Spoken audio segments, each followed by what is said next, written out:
Welcome to the Crazy Drake Podcast Show, ladies and gentlemen, boys and girls. Back to the show, going to talk about the NFL games along with the Detroit Lions and Kansas City Chiefs. We got my buddy, Mr. Griff, fantasy football guy. We're going to talk a little bit about fantasy points, the games itself. And how you doing, Griff? What's going on, buddy? Hey, what's happening, Dre? Thanks for having me back on again.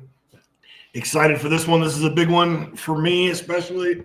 I lived about half my life in Kansas City, about half in Michigan. So this is like my two teams, but I'm always a diehard Detroit fan. There you go, folks. This guy's got perspective. He's seen a great team in Kansas City. He's lived through the bad years, Detroit. Now he gets to see the Detroit Lions, up and coming champs of the world, hopefully soon. So we'll talk about the game. We'll also talk about other games itself between the commercial breaks in itself. Detroit, they have a lot of injuries. Detroit's moving ball down the field. But how do you see this spanning out for Detroit, especially with a lot of guys out, and especially the defensive side? Yeah, well, and they don't have as many guys out as what they had at the end of last year. So I think that they're still in pretty good shape here. A lot of their key stars are still out there. I think they're moving the ball really well. The first drive has gotten started here now, and I can see that they're moving the ball pretty well right now. Just keep trying to move side to side away from Chris Jones, and it looks like they're running pretty good here. I think they're going to be looking pretty good here today. Well, I think what I'm kind of concerned about is not the offense as of right now. We've had a couple of guys bump out of the offense line, but that's not the concern. The concern is the defense. We got Joseph, safety, and Ranch. That's a little concern. That's both those guys are rushing the ball to start. So we don't know quite yet if they're going to play. But it looks like as of right now, we got Gibbs running down the field and doing really well. They're by the end zone. They're in the red zone. I think Gibbs got the ball back again. Now it's about third down and go, maybe 3 yards to go. Yeah, they're moving right along here. Mm-hmm. And to go along with the Detroit injuries on defense, we also have the Kansas City Chiefs with some injuries on offense. Okay. So there are some missing pieces on both sides. So I don't think there's going to be too many changes in how the game would go just because both teams have the injuries. It's too late to even chit-chat about who's going to be the first touchdown because I'm not going to break that. It's not really going to make a difference if someone's watching live. But clearly, the defensive line of Kansas City is probably stronger than they get respected for as of right now, especially with Steve Spagnuolo as a defense coordinator. Yeah, one of the greatest defensive coordinators of all time. Definitely top three, if not number one. He's done some really great things there. He's done some great things everywhere he goes. Mm-hmm. That defensive line for Kansas City is real strong. I know everyone was kind of giving Chris Jones some flack last week about giving up and not making the play when he should at the end of the game. And I don't know that I'm totally with that. I think that, he wasn't in the right spot, but he also has to contain where he's at. The play ended up going away, but with the Trevor Lawrence trip and fall and then not getting up right away, he still has to cover that middle area there. But kind of unfortunate the way that one went down for the Chiefs. Mm-hmm. 4th and goal, Detroit. This is always the thing that we talk about. Well, Dan Campbell, Mr. 4th and whatever. It could be 4th and 3 and 2, 1. Here we go. Oh, goodness, to nothing. All right. Would you, knowing that how this play ended, 4th and goal, would you have gone for this? Well, they called a timeout. Detroit called a timeout. But that was an incomplete pass. That's a wasteful play, right? Yeah, well, this one I don't mind as much. When you're all the way down there on the 1 yard line or 2 yard line, the other team still has to come back 98 yards. This one I'm okay with teams going for it, especially early in the game when the score's still even. This one I'm all right with. Some of the other ones that they do more in the middle of the field, those are the ones that I think are really, really crucial, or later in the game in the fourth quarter when it's the difference of 1 or 2 scores. And you got to take the points at that point. And that's always been my concern with Dan Campbell is that he goes for it in the wrong moments. Mm-hmm. All right, we got 4th down. Montgomery and Wright are in the backfield.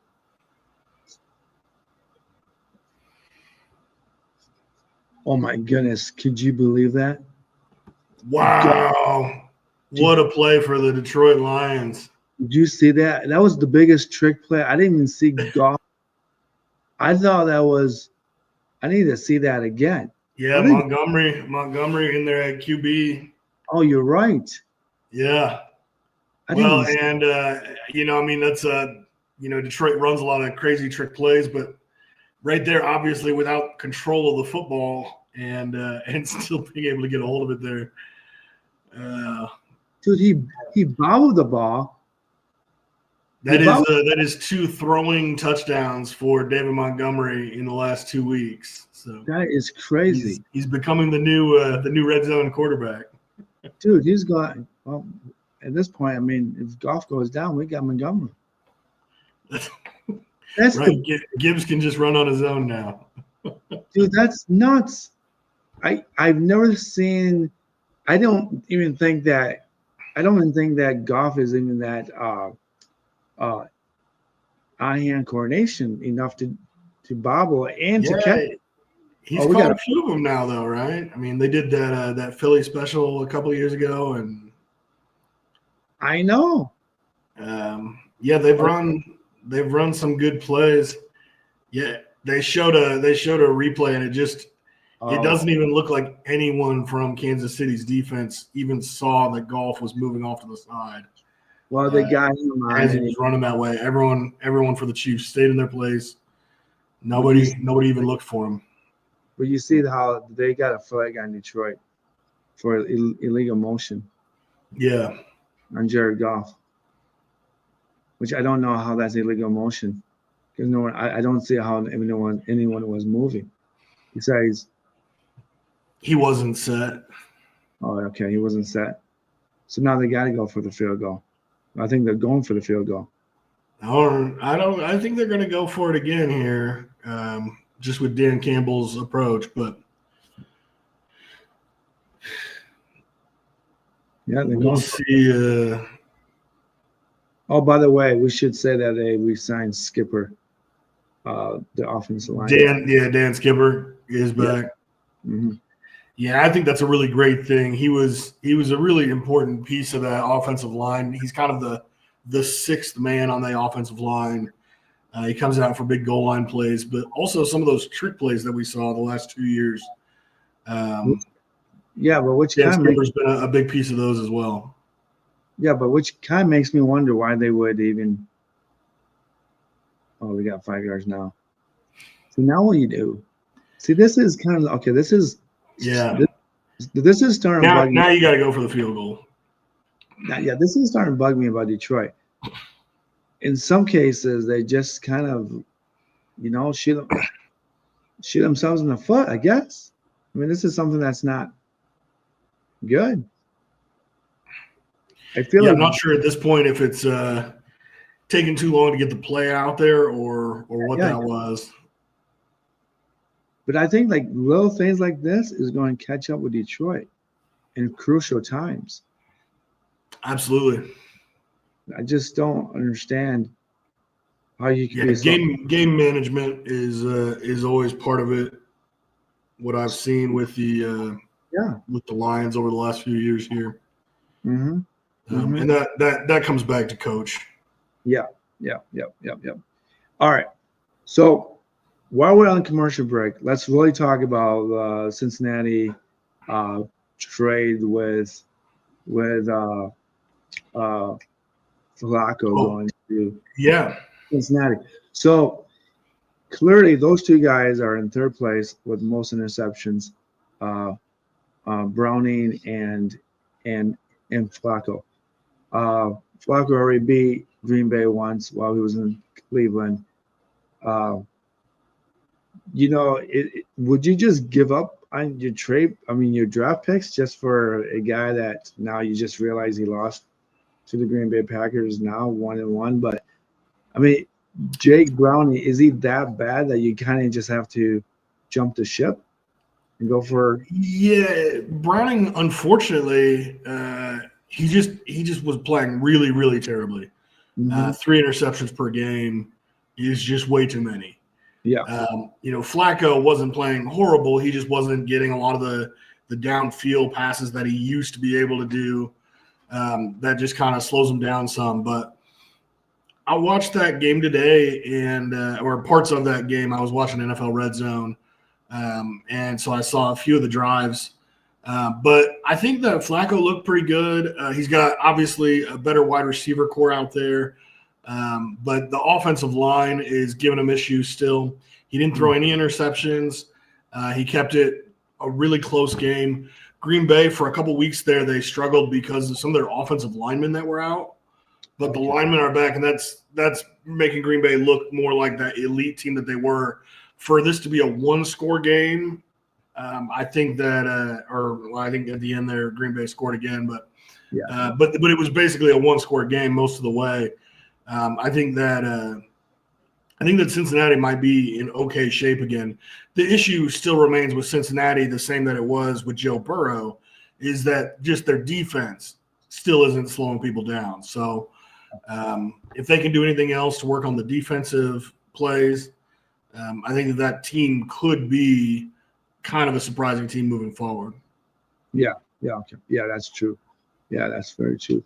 All right, as the game's coming back, we got we're still waiting for the Detroit to kick the ball to Kansas City. Patrick Mahomes, he's got the most yards on the team as a rushing running back, quarterback. There's no one behind him that can. Is that the one thing that is probably going to stop Kansas City with Detroit? The fact that they can just concentrate, keep one guy on key with wherever Mahomes goes, you have one guy track him. And kind of like what they did with Lamar Jackson a couple weeks ago.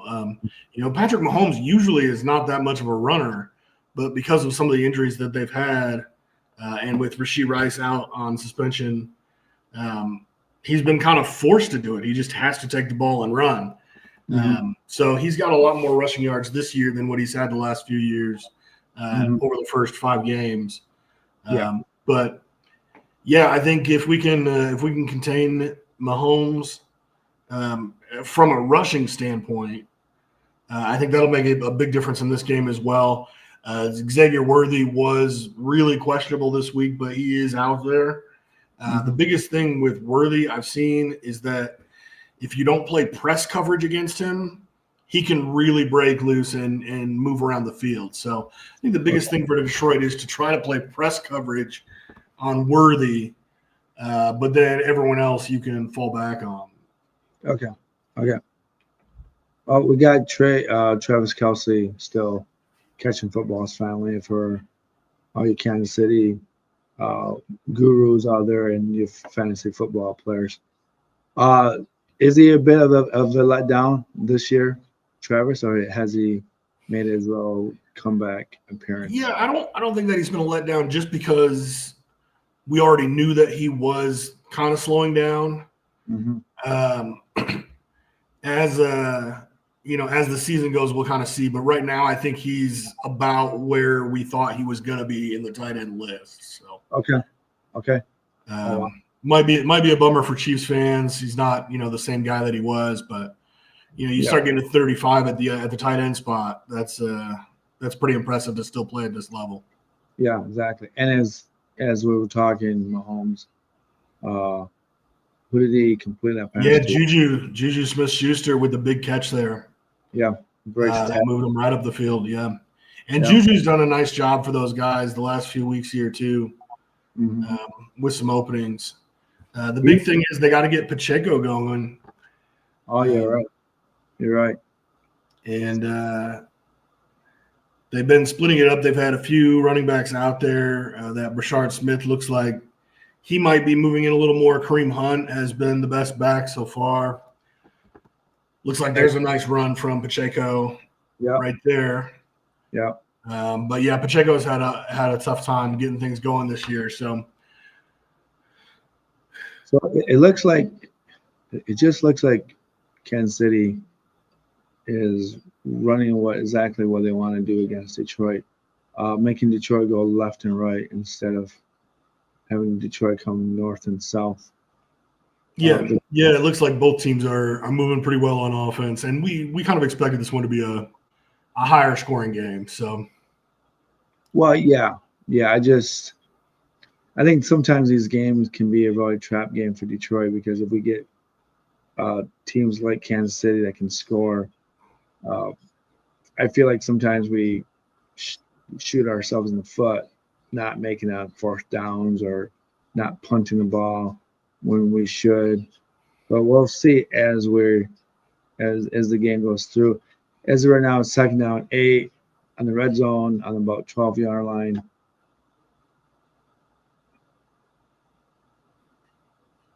And it looks like Mahomes throws the ball away. I think they're just going to have to keep a guy on Mahomes and just keep pressure on him. I don't know why you would just let him sit back there. I think that's, to me, be the main key to keep Mahomes from feeling comfortable. And maybe, you know what? I would tell you, if Kansas City beats us, let the running game beat us. Not Mahomes' running game, but Pacheco, whoever. right. Well, and I think that's been a big part of the problem for the Chiefs is that teams haven't had to really play the run as much because the running backs haven't really gotten things going.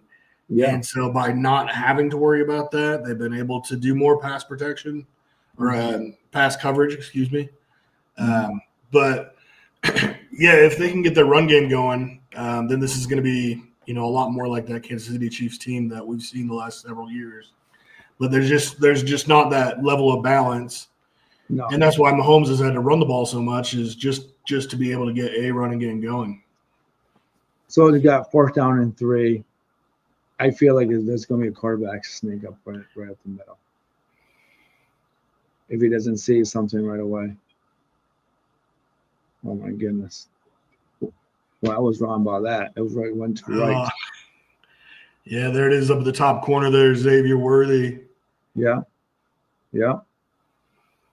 And you tell the truth, Kansas City should be getting the props for starting that 4th down and stuff, right? No, Kansas City or the Rams. I think it was Kansas City, right? For what was that? Going on 4th down instead of kicking field goals. We didn't start that. It was Kansas City, wasn't it? When they were winning the first 2 Super Bowls, they would just kind of go for it, and you kind of look at them like they're crazy. Yeah, it's something that's happened more often. Missed field goals, folks. I would probably say that the Rams might be the team though with Sean McVay. He's a lot more aggressive. A lot of these younger coaches are going for it more often. Mm-hmm. And the math makes sense for them to go for it more often than what they were before. But my concern with Dan Campbell is his decision making to go for it at the wrong time when it's not supposed to be as beneficial. So when it's 4th and 7 and you're at your own 30-yard line, you're not supposed to go for it. So, which he did come out in a press conference and he said that that was his bad, that he shouldn't have done it. So, good for him to to say when it's his fault. But yeah, it happens too often, and I know I've said this on your show a few times now, but when you have to have 4 playoff games in a row, I don't think you're going to win 4 playoff games in a row making calls like that. So sometimes you just got to take the points, put them on the board, and move on. Exactly. as you were talking, Kansas City misses the field goal 63. Now, back then, a field goal wouldn't be a big deal. I'm sorry, an extra point. So they scored a touchdown, Kansas City, 4th down, and they missed the extra point. So this is something that's kind of like it might bite them in the rear end, coming back to haunt them, because now Detroit is still down only by 3 points instead of 4. Now you can tie the game if this was the 4th quarter. It's kind of huge. A lot of these kickers are missing extra points and field goals, or else they're getting blocked. But that thing was kind of fluke a couple weeks ago. Everyone was getting blocked. Yeah. Moving the field goal line back a little bit further, or the extra point line back. Yeah. Has created a few more missed. Yep. But we shouldn't expect that too much. Harrison Butker has had a tough season this year. He has not been as good as what he has been in the past, which could also be playing a part in the role of the Chiefs team being 2-3 so far. So let's go to as they're in the commercial, as they're coming back. Little short story. Dallas loses to the Panthers. I don't know what to tell you about about the Dallas Cowboys. But as we're coming back, we see Taylor Swift. How many times do you think that, you know what, I should have checked my FanDuel, how many times they show Taylor Swift during the whole game? Do they have that still on these FanDuel apps, on the betting apps? Yeah, I don't know about that, but I just can't imagine, that's on those apps now. How many times you're going to see Taylor Swift? And I don't know. I just don't get it. All right. Second, Detroit. Anything change? Should they change up anything to did you see anything that they? No, they moved the ball pretty well on that first drive. I would just go right back to the same thing. Okay. They fell a little short right at the end. They tried some trickery. Just keep doing the same thing that you've been doing. I think we're going to see both teams scoring a lot. As you mentioned, the Cowboys and the Panthers game just a moment ago, just wanted to give a shout out to Rico Dowdle, who spent the last few years over with Dallas. He came out, he said, "Watch out, I'm coming for you," and he came for him. So the last 2 games he's played instead of Chuba Hubbard at running back for the Panthers, and they have looked like a much better team with him out on the field. I'm curious to see if next week, if Hubbard's ready to play, but they let Dowdle go ahead and take the start. At this point, is he even on any waivers? For fantasy? Yeah. We could talk about it. Dowdle might be out there still for some. He got picked up by an awful lot of teams this last week. Okay. Because he put up 200 yards, but so would you start him next week? Back-to-back weeks, it's time to pick him up if he's going to start. Yeah. And he might be just a nice player to have on your bench, just in case. Yeah. So as the first quarter ended, Laporta gets into his mode and catches a 15 to 20-yard first down from Jared Goff. But speaking of the Dallas Cowboys, Pickens, he made a phenomenal catch, phenomenal run after the catch. There's highlights of Dallas, but what's the deal with Dallas? Well, how come they can't put everything together? Is it the injuries? Is it just the defense? No, their issue is that their defense is really struggling. We saw them really struggle last year as well.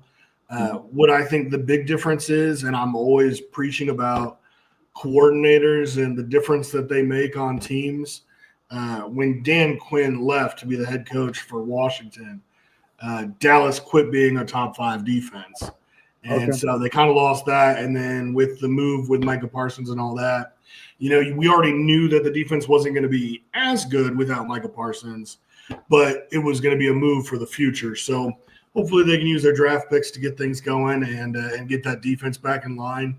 They just paid everyone on offense, so you got to get that defense set back up. But that's their big issue now is that the defense isn't going. Last year they didn't have a great run game. This year Javonte Williams is doing an awesome job for him. He's been staying healthy the last few years, so as long as Javonte Williams does well at the running game, their offense is going to be just fine. Got to get that defense going in Dallas. Yeah. They just don't have the pieces. Well, the defense, yeah, you're right. The defense is just going to shoot any promise of prospect for the Cowboys. I mean, there's no easy game for them anyway, so I just don't see how they'll be able to manage without anything. Well, and another huge piece is that CeeDee Lamb has been out on the offensive side. So when CeeDee Lamb gets back, we'll see if they can start putting up 45 points instead of 30 points. Okay. Yeah. And that might be the difference maker for them a little bit too. But, of course, they miss CeeDee Lamb out there on the field. But explain to me about Bryce Young. He's not as bad as everyone thought he was, huh? Well, and we saw last year that Bryce Young did a little bit better, and he keeps improving just a little bit each year. But the big difference is going to be like with Rico Dowdle doing 200 yards a game. I mean, if you can run the ball, then you don't have everyone, out on pass coverage as much. Everyone's coming up to stop the run, and then he can throw the ball better. So with the addition of Ted McMillan, with Xavier Legette, with some of these young wide receivers, they're going to keep building that offense. Dave Canales has done a nice job with the team over the last few years. Obviously, there's still a lot of work to go. I think they still need to build up the offensive line. But, yeah, I think that they're on their way. And Bryce Young, yeah, he's a product of the team that he's on.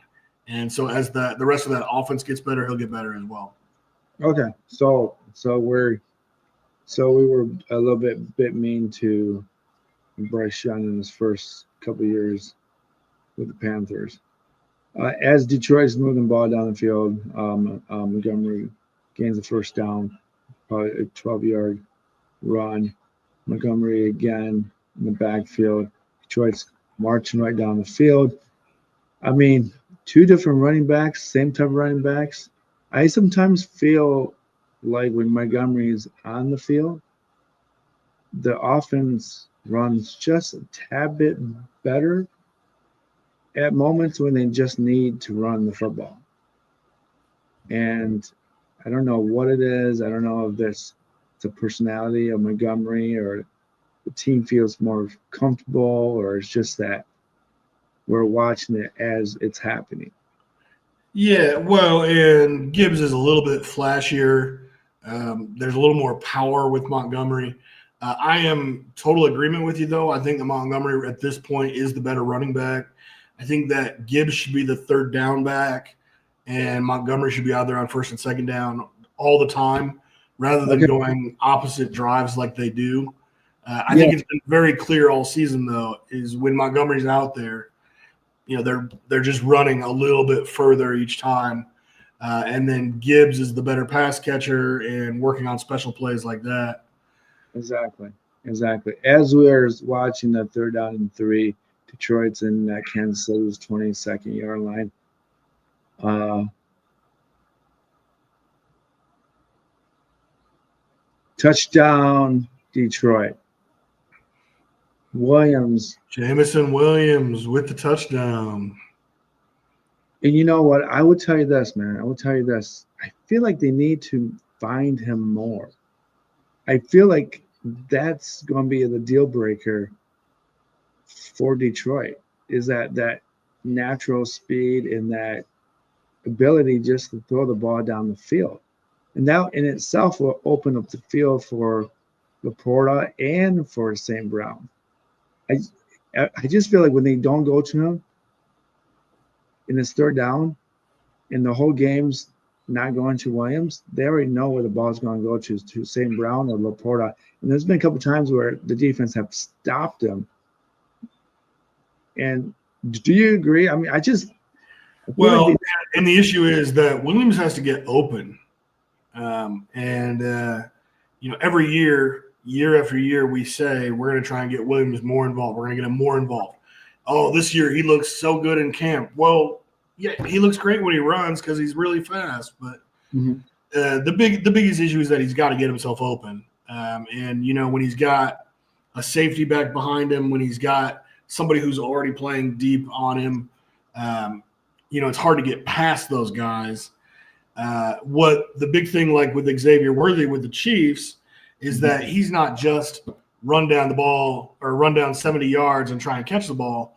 It's catch the ball at the line of scrimmage and then use that speed to get by the guys and move in the open field.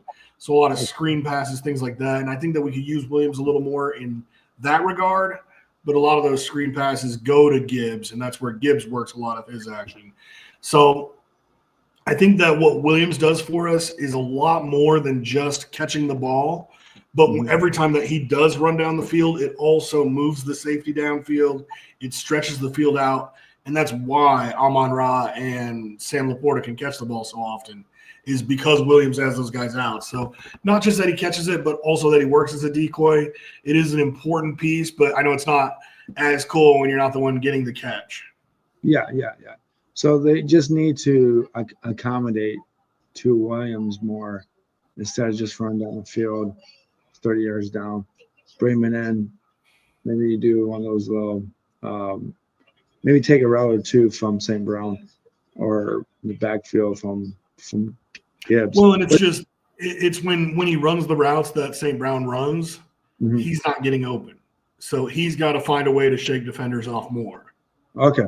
So it's not really that they don't run those plays. Yeah, Goff just can't throw the ball. Someone else is open. Yeah, of course. Detroit up 10-6. They made it look real easy. This could be just that moment of time, but now Detroit needs to really just, in my opinion, buckle down, stop them, take the fans completely out of the game, put Mahomes' confidence and the rest of the team, the offense aside, to where they feel like this is not our day, not our game, and we are basically watching what we did in the past. Now it's this to me. I just feel like I wish all these Detroit teams would just buckle down and close the door as soon as the door is open, and don't let the other team come back. Yeah, it's tough, and I would say that particularly with this Kansas City Chiefs team, I don't think it really matters if we go up 2 or 3 scores on them. I don't think they're going to lose confidence in themselves. I think that they know that they're the best team. I think that they still recognize themselves that way. I don't think that you're going to see them really just fall apart, not thinking like they have a chance to come back. But like what we've seen here so far, the first 2 drives for Detroit, they moved the ball very easily, and the last drive with Kansas City, they moved the ball really easily. I think there's going to be a lot of scores here. We'll see at halftime what coach makes the best adjustments. Usually Andy Reid is the best in the league at making halftime adjustments. We'll see if the defenses can make those, but then also to see if the defenses have enough energy left to keep playing strong all the way to the end of the game. So Mahomes here, there's a stat up. Fastest to 300 yards, Mahomes 139. Did you see that too, that stat? Yeah, and Mahomes has a lot of those stats that are the fastest 2 numbers under 30. I've had this discussion with a couple of my really close buddies from Kansas City, and they all say, no, he's the greatest of all time and all this. And I said, he's the fastest to these numbers, but you've already seen the last 2 years, his numbers are starting to slow down.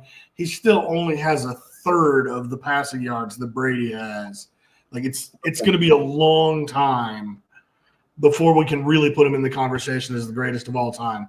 He's getting there faster, but he started with Andy Reid. He started with Travis Kelce. He started with a great offensive line. He had Tyreek Hill. Some of those pieces are gone now. Travis Kelce is going to be gone soon. who knows how much longer Andy Reid's going to keep coaching for. He's getting pretty up there now as well. As that team continues to change, I would imagine Steve Spagnuolo would take over as head coach. And we've seen Spagnuolo head coach, and he doesn't do the same job as head coach. So we'll see. They do have with Veach one of the best GMs all the way around. So they do keep bringing in new talent. But yeah, we'll see. We'll see how things go for him. But if things are slowing down rather than speeding up, I don't see Mahomes overtaking Brady with all the top records eventually at the end of his career. Well, you don't see that.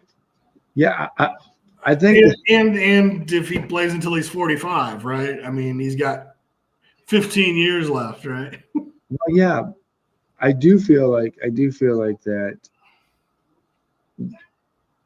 Yeah, I just think that Reid's going to coach until Mahomes retires, and I really do think that GM for Kansas City, if they give him like a lifetime contract, how much longer do you think that Mahomes is going to play? You think Reid's going to stay until Mahomes retires? Maybe he'll play for another 10 years. How old is he? But do you think that Andy Reid could coach for another 10 years? Well, he's 67 right now, so that would put him at 77. Yeah, I mean, that would put him a couple years older than Pete Carroll is now. Pete Carroll's in the greatest shape in his life. Maybe he's going to have to go on a Pete Carroll diet. That's probably one of those things that that's probably one of those things that he's going to have to do. Like I think if the Chiefs don't make it to the Super Bowl a couple of years in a row, at whatever point that might be, they might still make the Super Bowl this year, but if they don't make it to the Super Bowl a couple of years in a row, then I think Andy can retire. Well, I think there's one thing I think you're going for. If Kansas City barely makes the playoffs next year, and then let's say they don't make it to the AFC Championship game next year or the following year, then I think you're right. Then Reid will retire. The question really is, will Mahomes stay in Kansas City, or is he going to be a traveling man to a team with a lot of talent? Yeah, Mahomes can't leave until late into his career. Late? Yeah, he's locked down. He also has ownership and like part of the Kansas City Royals baseball team, and he's got too much set up in Kansas City now. Okay, so he's never going to leave. No, yeah, I mean, it could be like a thing like Brady, though, but I mean, by the time that he's 40, he could go somewhere else. What's he got left? He's got like 5 more years that he's really got to be there. Yeah, okay, that's true. All right, this is still Kansas City's possession. It looks like Jack Campbell tackles Mahomes for a 1-yard gain, 3rd down and short. Kirby Joseph might be hurt. He might be, I think it's his calf or foot. He does have a hamstring thing going, right? Or is it? Yeah, it looks lower leg. I'm not sure what. He does have a knee. What happened there? He was questionable before the game with his knee. So I don't know what happened, but it's 3rd and 4. Kansas City's football. Anzalone makes a heck of a tackle. There's 2 things I love about Detroit. Anzalone and Jack Campbell. Those 2 guys are like a unit. They're just, Anzalone is everywhere. Jack Campbell, he just looks like Jack Campbell, you never heard of the guy before until like last year, and he's just kicking butt. And these 2 guys make the stop of the century. Well, he was just a rookie the year before that. Yeah. So we got a 1st down, Kansas City. And, it looks like Kirby Joseph. Just showed Joseph there on the side, too. Yeah, he's not moving very quick. No, he looks like an old retired man trying to find his wheelchair. Not so good, but he was questionable. I think they maybe pushed him too far. These injuries keep popping up for Detroit, and this is probably going to be our thing about keeping guys on the field. And here we go, a flea flicker, and it turns out not a flea flicker, but looking like the Detroit Lions out there, right? Yeah, I mean, exactly. And Mahomes didn't find no one out open. Detroit obviously was probably a man-to-man coverage. The defense was to the back of Mahomes, so he had no choice but to run the football.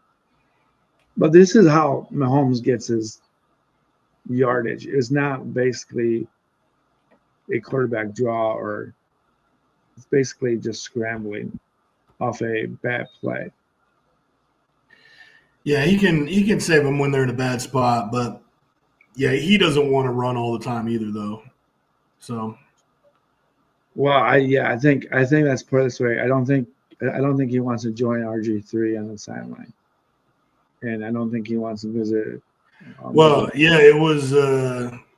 Gosh, what was it? 5 years ago, maybe now, when they ran a QB sneak on a 4th and 1, and he hurt his lower leg. I don't remember if it was an ankle or what it was, but he ended up missing a couple of games because of it.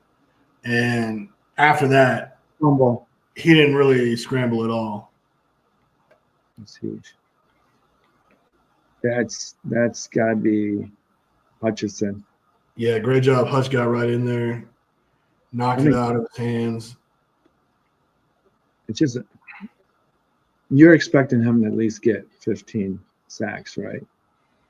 I think that would be the expectation for Hutchinson. Yeah, for the rest of his career, you would expect before the season starts that he would be a 15-sack guy. Okay. 15 is kind of high, isn't it? Still, I mean, this isn't like. You expect him to be like a T.J. Watt or Myles Garrett type edge rusher, right? So, I mean, those are what those guys are doing. You know, T.J. Watt's had some more injury issues, but when he's healthy, he always has 15 sacks every year. Well, and that's the expectation. Last year, he had the 6 sacks in 4 games. Yeah, I think he had like 4 sacks. You know, I mean, before he got hurt. Yeah. But 6.5 sacks in 4 games. So. But here, Detroit just gives up a huge play to Kansas City, and now it's 4th and 1. Could have put them back to 4th and 15, 4th and 10, but they kind of ran a little screen play in the backfield to the running back. I think Pacheco. I don't know who it was, but yeah. And this is what Kansas City does, and they're really, really good at it. But, you know, that's why they've been the best team in football the last 7 or 8 years here. So yeah, exactly. All right, so the announcers here,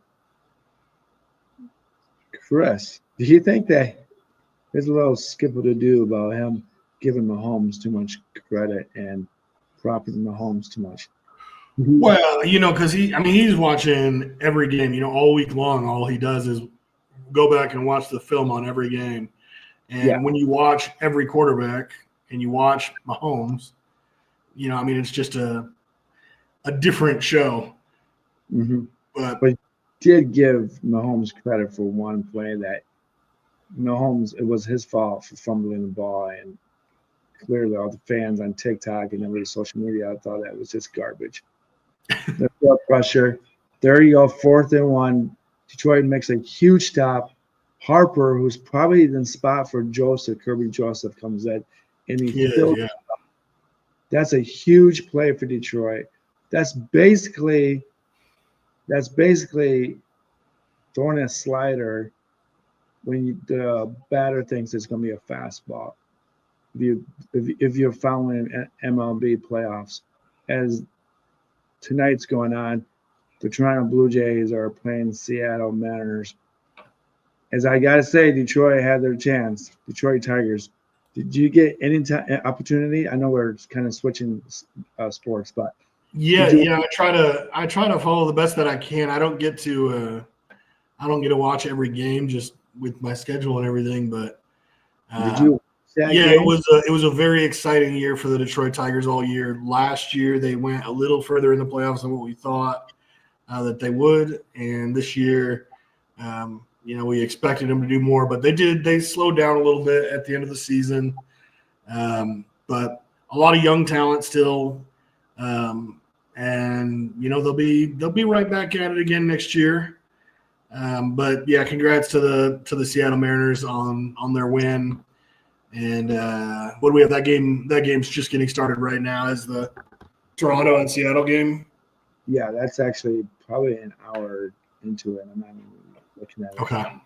So basically, look, folks, Seattle deserved it. They had a hotter streak in the second half of the season. They're actually the ones that broke Detroit back before the All-Star weekend. That was the weekend that Seattle came to Detroit and basically swept them.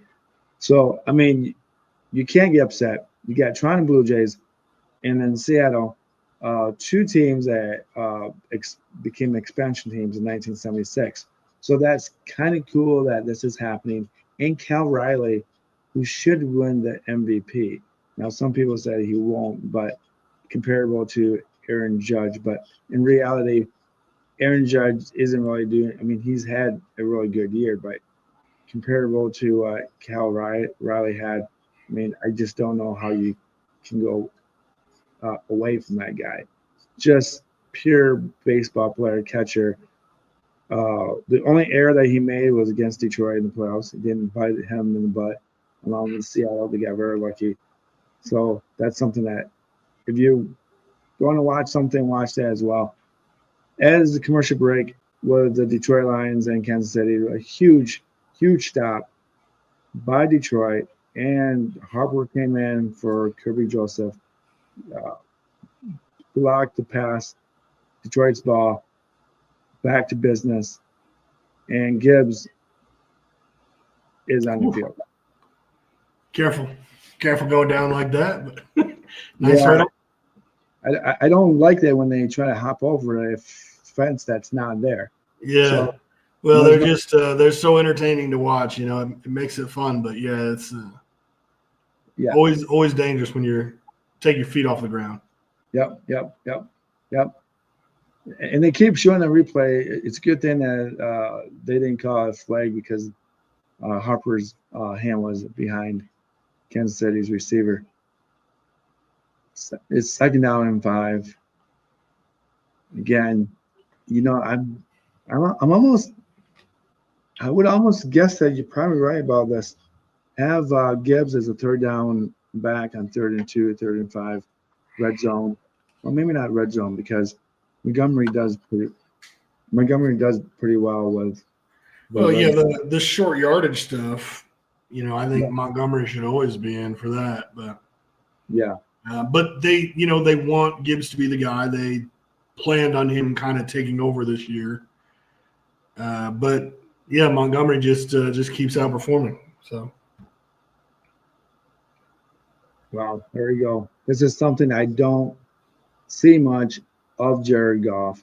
This is something that Jared Goff had to improve in his quarterback rating or quarterback itself, understanding the pressure as the pocket's closing on him.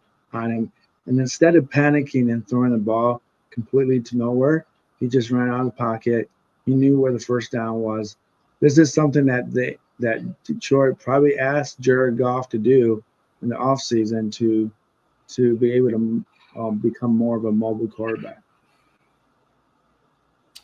Yeah, well, and when you think that you take away the threat of Montgomery or Gibbs, it's easier to fall back in coverage a little bit further, but it also opens up that opportunity for Goff to be able to run the ball. So as long as he can see that too, and as long as he's got a safe 1st down in front of him, that was a great little 5-yard run for him.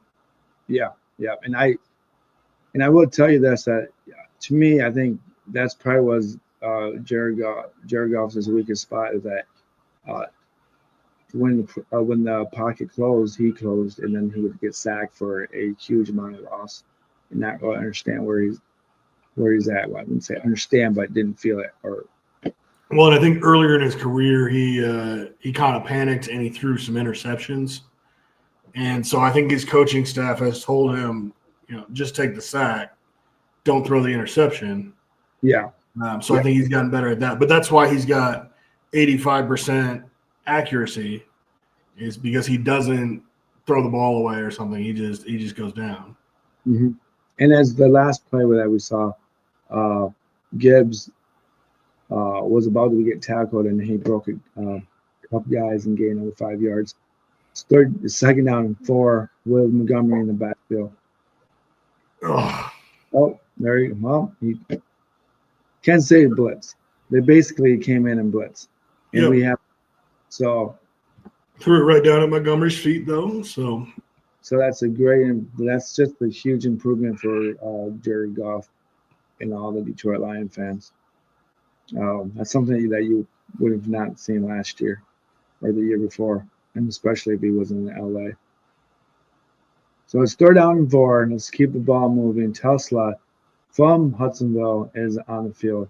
I don't know how long he's been on the field, but he is closest to the bottom. They give the ball to Montgomery. 4th down and 3. Yep. So it looks like Campbell's going to go for it. And it's amazing how he does. He has that look on his face like, we're doing this.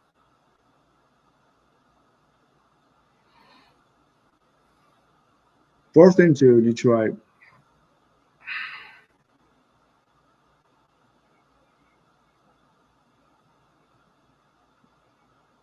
We're still waiting. Oh my goodness. That's always the number one play for Detroit. St. Brown upset. St. Brown doesn't usually let that one slip right through his hands like that. So no, but you know what? I'm not really disappointed on that play. It just happens that he didn't catch it this time. Yeah, that's probably gonna be 1 in a million that he'll drop, and that won't. I just don't think that probably won't bite Detroit in the back of them in the rear head. So other games. So speaking of the other games in the league, anything else special that you kind of saw? I saw that Baker Mayfield broke a tackle to gain a first down from 3rd and 14. Tez Johnson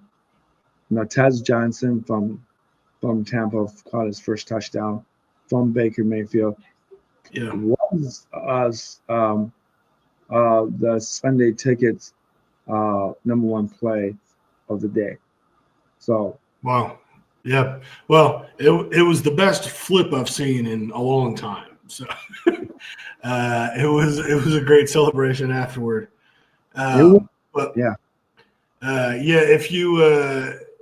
If you watch those Buccaneers games, it's crazy right now. Mike Evans is out, Godwin's been out, Emeka Ibuka was injured in this one. They've got Bucky Irving, the running back's been out, and it just doesn't matter. Baker Mayfield just keeps on cooking, and he's looking great. Congrats to him. I know he's really gone through a pretty tough time in the NFL. Sometimes when you start your career in Cleveland, that just ends your whole career right off the bat. So kudos to Baker. I hope for the best for him. Baker Mayfield, as right now, is he the MVP? There's probably a case for him right now. I think he still needs to do a little more work. But the way that they score the MVP, it always has to do with the quarterback with the best stats, but also because they're on a winning team that, always has all the top players anyway. If you look at truly who the most important player is to their team right now, I think that Baker Mayfield is that guy right now in the NFL. Okay. So Baker Mayfield, based on Griff, as of week 6, is the MVP. Before we let anything happen and go, somewhere else. What's going on with the Eagles? We'll wait on that until Kansas City drives is over and we go to another commercial break. There's a my man Anzalone. Smell it out. A little pass to Pacheco. Yeah, Anzalone's done a nice job all over the field today. Pacheco, I'm actually really impressed with today. I think he's looking really good out there too. He's been really struggling this season, and he's losing his starting job. But yeah, I think today he's looked all right out there. Mm-hmm. Mm-hmm. It's 2nd down and 10. Oh, you didn't catch that. He didn't put his 2 feet down. He caught that. Who is that? Ooh, that looks good. Yeah, Hollywood Brown. Hollywood Brown. And he has been the top receiver for the Chiefs all season. Wow. With Worthy getting hurt and with Rashee Rice out, he's done a really great job for them stepping up. The reason why they have 2 wins is because he's been out there. So he's done a really nice job. Good for him. He's had kind of a slow career when he went to Arizona. He came out his rookie year. He looked so good with Baltimore. And things just kind of slowed down for him after that. But he still has that tremendous speed, just like Jameson Williams and Worthy do. But yeah, he's been a lot of fun to watch so far this season. Yeah, especially for you, you get to watch almost every game of that, right? Or do you only get Denver Broncos? Yeah. Yeah. So let's go right back to the New York Giants, Philadelphia Eagles. I mean, what's going on with the Eagles? They're just having a bad 2 weeks. They just can't figure things out. Clearly, the Giants running back is having the lifetime of a year based on. It just looks like a fullback, isn't he? Just a fullback, he's like a classic fullback. He's a big boy, yeah. Cam Skadibo, he's looking really good. He had a great camp. That's what kind of everyone was saying, was that he looked really good. With Jackson Dart as well, had a great preseason, nearly perfect preseason. But then Russell Wilson got the start at the beginning of the year. If you had a chance to watch either of those first 2 games, you saw all through the game the Giants crowd was rooting for Jackson Dart to come out and replace Russell Wilson. Yeah. So the fans knew it. He looked so good in the preseason. I thought he was going to end up starting the first week. He has looked really good, but he's also got those real quick feet. And as a running quarterback, that is another thing that Philadelphia has been a little slow on. So for that with the run game, but then also with Skadibo running the ball that way that he's been running the ball, that's been a huge difference for the team. They have spent the last couple of years building up that offensive line. And so that line is better than what it's been the last couple of years. They have a top 5 left tackle. And the defense is getting better. They still have a lot of work to go, but they are on their way. They're moving. I really like the way that the Giants are going. I know that they don't have the best record right now. I hope they don't get rid of Brian Dabble. I hope that they keep him around, because I think that this is just a team that needed a really big rebuild. Yeah. And he's doing it. It takes a few years to really make it happen. But yeah, of course. They're on their way. Of course. As we're coming back to the Detroit Lions, Kansas City Chiefs. Hey, look at that. Kirby Joseph back out on the field. Oh, holy moly. He looked like he was being on the wheelchair. Maybe he's dehydrated. Maybe he had maybe cramped up a little bit. I don't know. Yeah, he looked like he had a serious injury, so that's really great to see him back out on the field. Please, Louise. Very nice tackle. There you go. Yeah, the Chiefs are back moving the ball. Yeah. I mean, that's just something that you're just not going to be able to keep down with the Kansas City. The one thing you got to appreciate about Kansas City is how fast they are with letting the ball go with Mahomes. So that's probably the biggest thing about Mahomes. He doesn't hold the ball, and if he does, he just scrambles and gets his 5, 6, 7 yards. Kind of like what Aaron Rodgers did and Brett Favre did when in Green Bay back in the day. Nothing there, good pressure, Janssen, nice job running with the receiver. Do you still think Detroit's weakest spot is their cornerback safety? What's the one thing that Detroit would have to improve on the most? No, I would say that their secondary is actually one of their strengths now. The issue that they have is the injuries on their defensive line. Yeah. But yeah, with having Aleem McNeil coming back here, DJ Reader missed a lot of time last year for him back at it, and obviously with Aiden Hutchinson, this defensive line looks a lot better. Marcus Davenport got hurt a couple weeks ago, so there was their other edge rusher opposite of Aiden. So they just gotta find a way to keep everyone healthy all at the same time and get all those guys out there together. But yeah, I think this defense is looking pretty sharp overall this season, though, and I think that they'll look really good.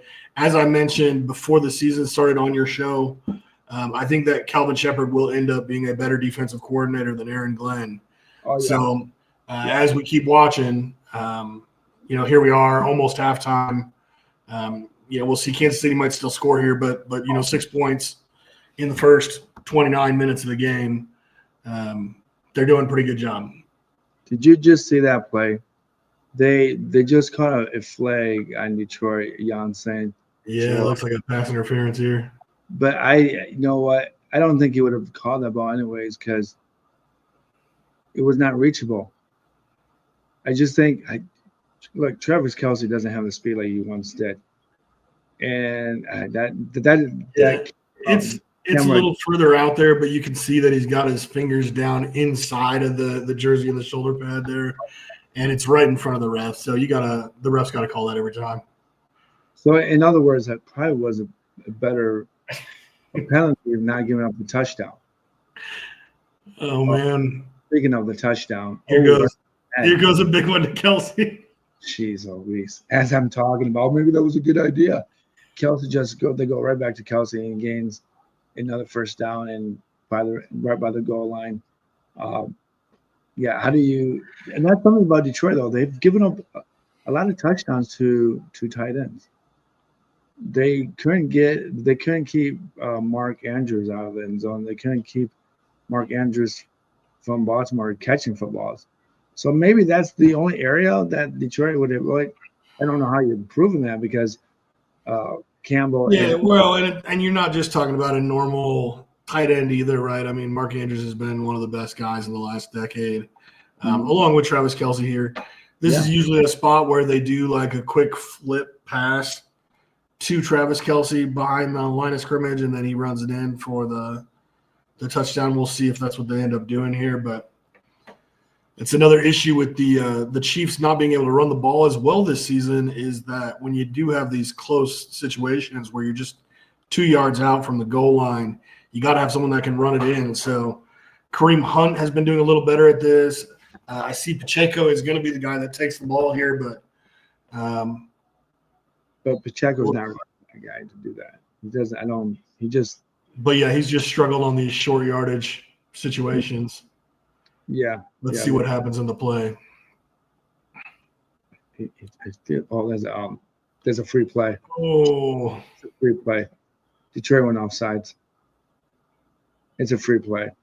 Yeah. It didn't matter. I mean, it was. I don't know who went offsides, but it was a defensive line guy. But that's what I was saying though. With the they usually throw a little flip pass to Travis Kelce from here. But they do. They don't always run it with their running back right there, and you can see Mahomes just had an option route there, and too easy, stepping right in there. So nice play by the Chiefs. Nice play by Mahomes. Yeah, that's just classic. And leaves 37 seconds left on the clock for the Lions. It does give Detroit one time out. So, I mean, you can get the ball to maybe the 35-yard line. And then, these are the situations where missing that extra point earlier makes the big difference too, is at this point, if Detroit can get down in field goal range and kick a field goal, it could be a tied game rather than being behind 14-13. So, That's where those PATs are super important. So that's crazy how like 10 years ago those extra points wouldn't matter because the teams would either lose by yeah, and then it just wouldn't matter. And now these extra points are something else. yeah. And that time is going around the corner. What do you think Detroit has to do what kind of adjustments do Campbell and Shepard and Martin have to do during halftime? Yeah, well, and I think offensively they were doing a really great job. Obviously there was that one play that we just saw with Amon-Ra St. Brown not catching the ball that went right through his hands. So, that would have made a big difference for them. But otherwise, they've been running the ball right down the field. They're doing a good job of controlling the time clock.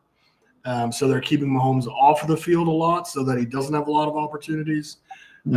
Just right here at the end, they were able to get the touchdown. But I think offensively they look pretty good. Defensively, as we mentioned, Kirby Joseph was out there for a little while. Harper did a nice job coming up, making a big stop. I think right now they're doing a pretty good job on everything. The biggest thing, is just going to be able to continue to slow these guys down, continue to contain Mahomes behind the line of scrimmage. You don't have to stop him, right? Just slow him down. But if you can contain Mahomes in the backfield, that'll make a big difference for the rest of the game, I think, moving forward. Mm-hmm. And then obviously we got still like to ask about what is Kansas City and Andy Reid going to do to change things up make things easier for Mahomes or the defense and same thing there with the Chiefs is that they seem to be moving the ball pretty well, but both teams are controlling the clock, trying to keep the team away from the other or the ball away from the other team. Mm-hmm. So neither team can score too many points. We'll see which defense gets tired first in the second half, and just avoid turnovers. But a couple more things to clean up on offense, I think, for the Chiefs. But I think that they're doing a nice job. Like I said, they're doing a better job running the ball than they have lately. And looks like we're back on our way again here now.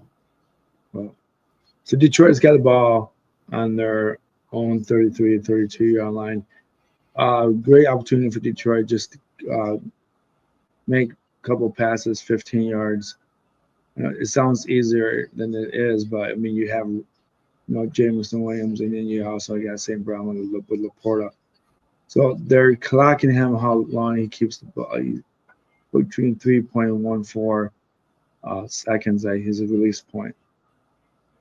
And let's see what they actually do here. As well, they went right to where I thought they would go to Laporta. I was hoping to be a little bit deeper than that. Yeah, some short passes out of bounds. Looks like they need about 30 more yards to be in a comfortable spot. But of course, these field goal kickers nowadays, anything from 70 yards is possible. So, but it's outside in Kansas City. How's the wind, or does the ball carry that far in KC? I see. Yeah. I think that's a great question. Yeah, I'm curious where the wind's at right now. I'm not sure which direction it's going in, but so it's a Detroit just started the final. Bates kicked a 66-yarder, a 67-yarder a couple weeks ago. That was long enough, but it just went a little to the side. So, you're right. So we'll see. But I think that's a great point though with the wind and seeing which way that goes. So I don't. Great game so far. Atmosphere looks great there in Kansas City. So you see less blue out there in the crowd than you do any other Detroit Lions away game right now. I see an awful lot of red in the stadium right now. Well, I think, it's Kansas City, man. It's like, they used to be a lot like Detroit back in the 80s and the 70s. They did win what, 2 Super Bowls before the Mahomes era, or was it just one? One Super Bowl, yeah, Super Bowl III, Lynn Austin. Yeah, yeah. So they were a lot like Detroit, where they didn't have a team at all, and they just kind of like. So I feel like with Well, Kansas, the difference is they had a lot of teams that went 13-3 and then just didn't make the Super Bowl. But yeah, yeah, it's true. That's true. Um, I used to work there at Arrowhead. Did I ever tell you that? That's I used to be a beer man. I walked up and down the stairs selling beer. Did you really? Up there. Yeah. So you probably just didn't serve people beer when Detroit Lions were playing, right? You just like sat there. I didn't serve beer when the Chiefs were on defense. So when the Chiefs are on defense, the crowd is so loud, you can't hear me screaming like, "Hey, who wants a Bud Light?" So I would just go down to the front row and tuck down right next to the rail while they were on defense, and I watched the game. And then as soon as they switched and went back on offense, the whole crowd's very quiet, and I just turn around and ice cold Bud Light, come and get it. That's probably okay. What happened? Wait, whose ball is it? Oh, it's Kansas City's. Did Detroit just punt it? Yeah, we just didn't make any ground. Okay, so we're going to halftime. We'll just end up just talking about other games in the South while we're waiting. We already kind of know what Detroit has to do. What Kansas City also, as they're talking to Reed.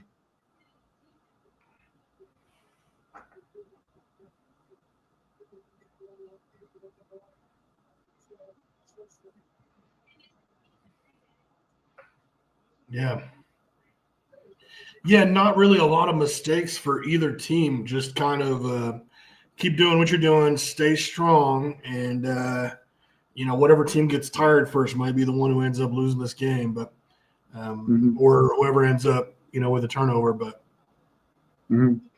so let's just go through up and down the scoreboard.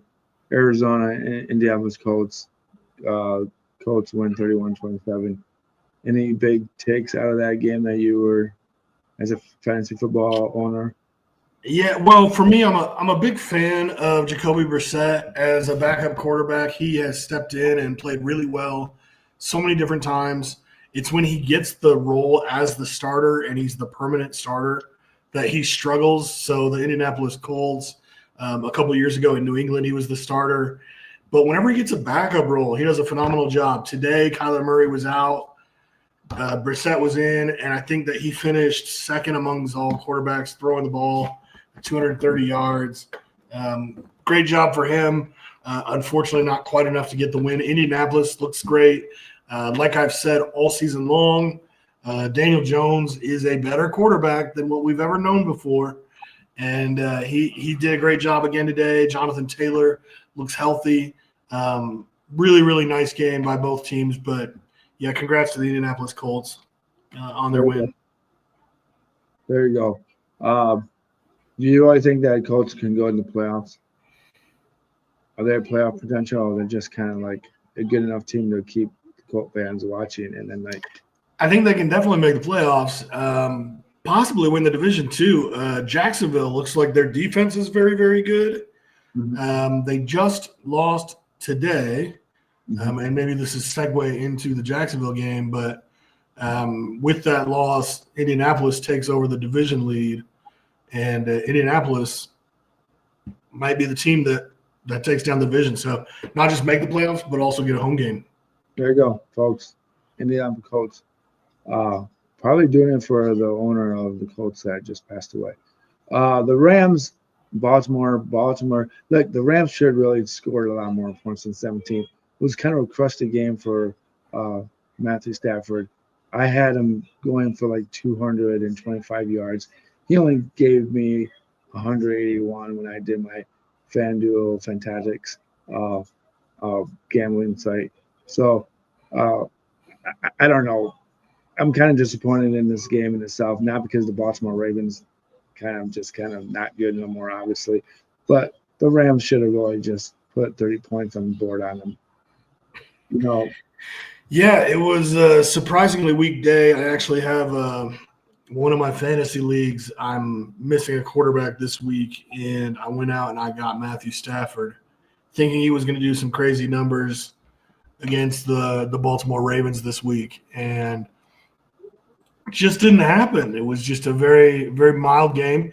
They still won fairly decidedly, but just not a lot of offense going on. Just went out there and got things done, and that's all they needed to do. But the Ravens, would you start? Too bad this isn't like baseball, but I would say that. Do you think the Ravens should fold the cards and then start thinking about next year and maybe trade for a couple of draft picks? Not just yet. I think that this is the last week. I think that Lamar is going to be out. So Lamar Jackson comes back, and then we see how it goes after that. The defense has really, really been struggling.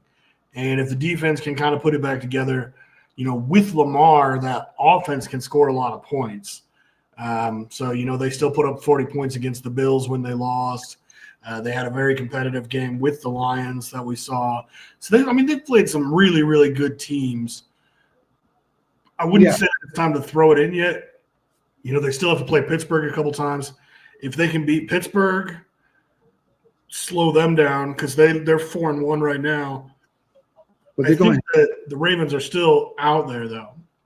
Well, they're going to have to sweep Pittsburgh. I mean, come on, you can't just go 1-1 and hope for. But that's something that they could do, right? Well, yeah, they could do. But you know what? Everyone's been talking about how the Ravens' cornerback safeties are just garbage, and it's not even a joke.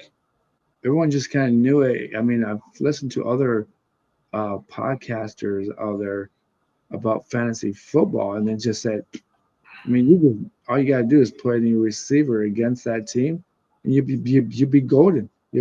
Unfortunately for any Rams owners or Ram player owners of Devontae Adams and what's that other guy's name? Puka Nacua. Yeah. I mean, obviously they didn't do what they're supposed to, or was it Matthew Stafford's fault? I don't know. I think that maybe the Rams decided to put in their bullpen players because there was no reason to stack up the score. And they didn't need a lot, but Kyren Williams had a really great game. Mm-hmm. Kyren caught a 30-yard pass right there towards the end that brought him up to the 5-yard line. So, Kyren has been looking great. I know there were some more conversations about Blake Corum maybe coming in and stealing some of those touches from Kyren Williams this year, and Kyren just keeps doing what Kyren does, and he's been phenomenal for that team. But yeah, as long as they don't have to pass the ball, as long as they're not, already behind a score like they were with San Francisco and some of these other units, why have the 37-year-old quarterback throw the ball? Save the arm. Yeah, that's true. That's true. This is his last year in the contract, right? Matthew Stafford. Yeah, for this contract, yeah. So, is this the final curtain? Well, and like we were talking about Baker Mayfield earlier, Matt Stafford might actually be in the MVP conversation right now too, because he's looked great. Of course, when you have Devontae Adams and you have Puka Nacua has been the top wide receiver in the entire league this year. Mm-hmm. And you have Kyren Williams balancing the team out with run game and a great pass catcher. Tyler Higbee, I saw, got a touchdown this week. I think they have 4 tight ends that have caught touchdown passes now. That offense is doing an awful lot of things. The defense still looks very good. Sean McVay does tremendous things every year, obviously. They are still obviously very much so a potential Super Bowl contender. If Matthew Stafford continues to perform the way that he has, of course that might be an MVP guy. And if he wins the MVP, does he want to retire? Does he go out on top? Does he say, "Oh, well, I've got a lot left in the tank"? So I haven't seen anything from him that seems like he's slowing down yet. Okay. So by what Griff, the guru, says, Stafford is staying in the NFL for another couple of years at least. And obviously, speaking of Stafford's old receiver buddy, along with Jared Goff's old receiver buddy, Cooper Kupp catches his first touchdown with Seattle Seahawks this year. Yeah. Took him like 6 weeks, but hey, good for you, Mr. Cooper Kupp. Speaking of that game, it looks like where did I just lose this? Yeah, and a 32-year-old wide receiver might be older than a 37-year-old quarterback, right? For their positions. Mm-hmm. Oh yeah. So Seattle and the Brown and where is this? Why am I losing this page? I just lost this page. Well, Seattle and their opponent, who they play? Why am I not seeing this? All right, I gotta take this off now. You're talking about today's game? Yeah. They're the ones that beat Jacksonville. Jaguars, yeah, you're right. 20-12. So was this a what was a bigger game for the win for the Seahawks or the loss for the Jaguars? Which one's more significant for these two teams? I would say definitely the win for Seattle is bigger here. We mentioned that Jacksonville has had the best defense in the entire NFL this year, kind of quietly doing it, right? I know that the Jaguars don't have a huge fan base, but yeah, if everyone starts kind of watching their games, that's a huge deal. And there was a play where Brian Thomas went down. The ball kind of hopped up when it hit a defender. Mm-hmm. Brian Thomas ended up catching the ball, and then he ran it all the way into the end zone, only to find out that on the other side of the field, one of the other receivers was lined up with his foot just barely off sides. Oh, wow. Well, it has nothing to do with the play at all. So that's a touchdown for Brian Thomas. Phenomenal catch, phenomenal play. It looked awesome. It probably won't make all the highlights, though, because the play got called back.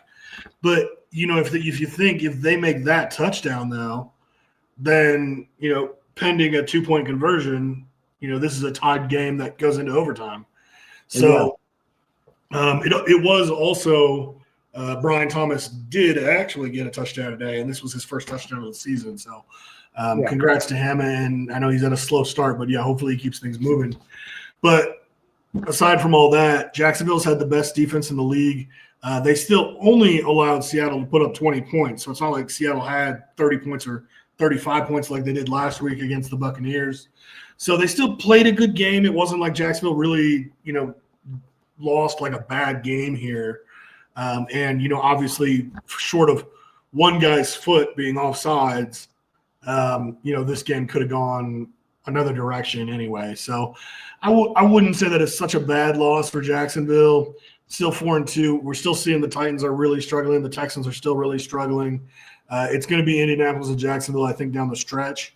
We'll see how Trevor Lawrence continues to perform. If he can keep doing kind of a mid-level job that he has been doing so far this season, we might end up with a decent team there. But, yeah, I think this is a better win for Seattle, who needs this in the NFC West to continue to keep up with the top teams out there.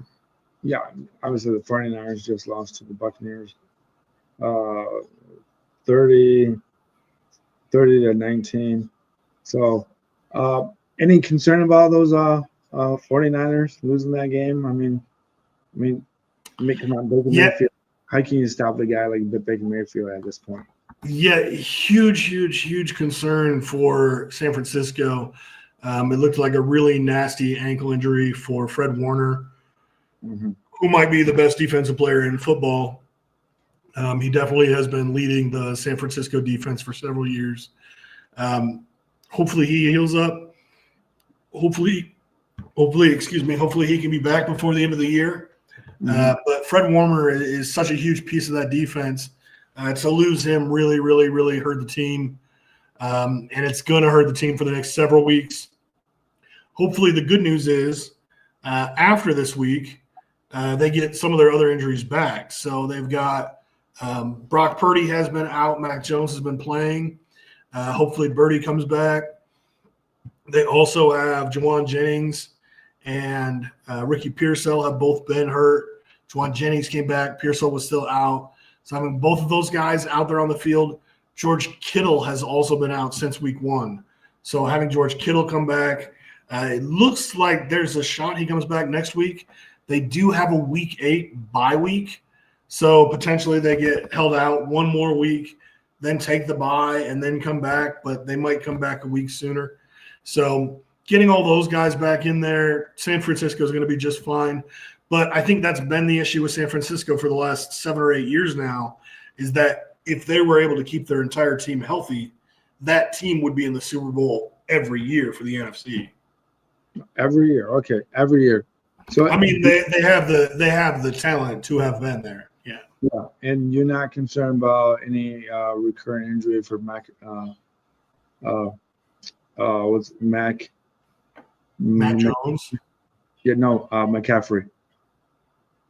The running back. Well, and I always say I'm never worried about it. You know, when it happens, you know, I won't be, you know, not expecting it. But I don't think that usually that's what that is. You know, really in Carolina, you know, he had missed those 2 seasons, but it was all related to the same injury. Mm-hmm. And then, you know, last year getting hurt. But I mean, other than those 2 injuries, it's not like he had other injuries that he had been dealing with otherwise. So I think that he should be fine. If he does go down, I also see a big difference with the backup running backs there in San Francisco by having Brian Robinson come over from Washington. Brian Robinson's had very little running issues. He's been a top 5 running back in fantasy football with Washington. So with San Francisco, the way that they run their run schemes with Kyle Shanahan, I would say that if something happened to CMC and Brian Robinson went in, I would say Brian Robinson would probably be the top running back in the league for the rest of the season. Oh yeah, that is true. I forget about Brian Johnson. It's a different style of running. It's not as flashy of running. It's No. more of a Montgomery than a Gibbs.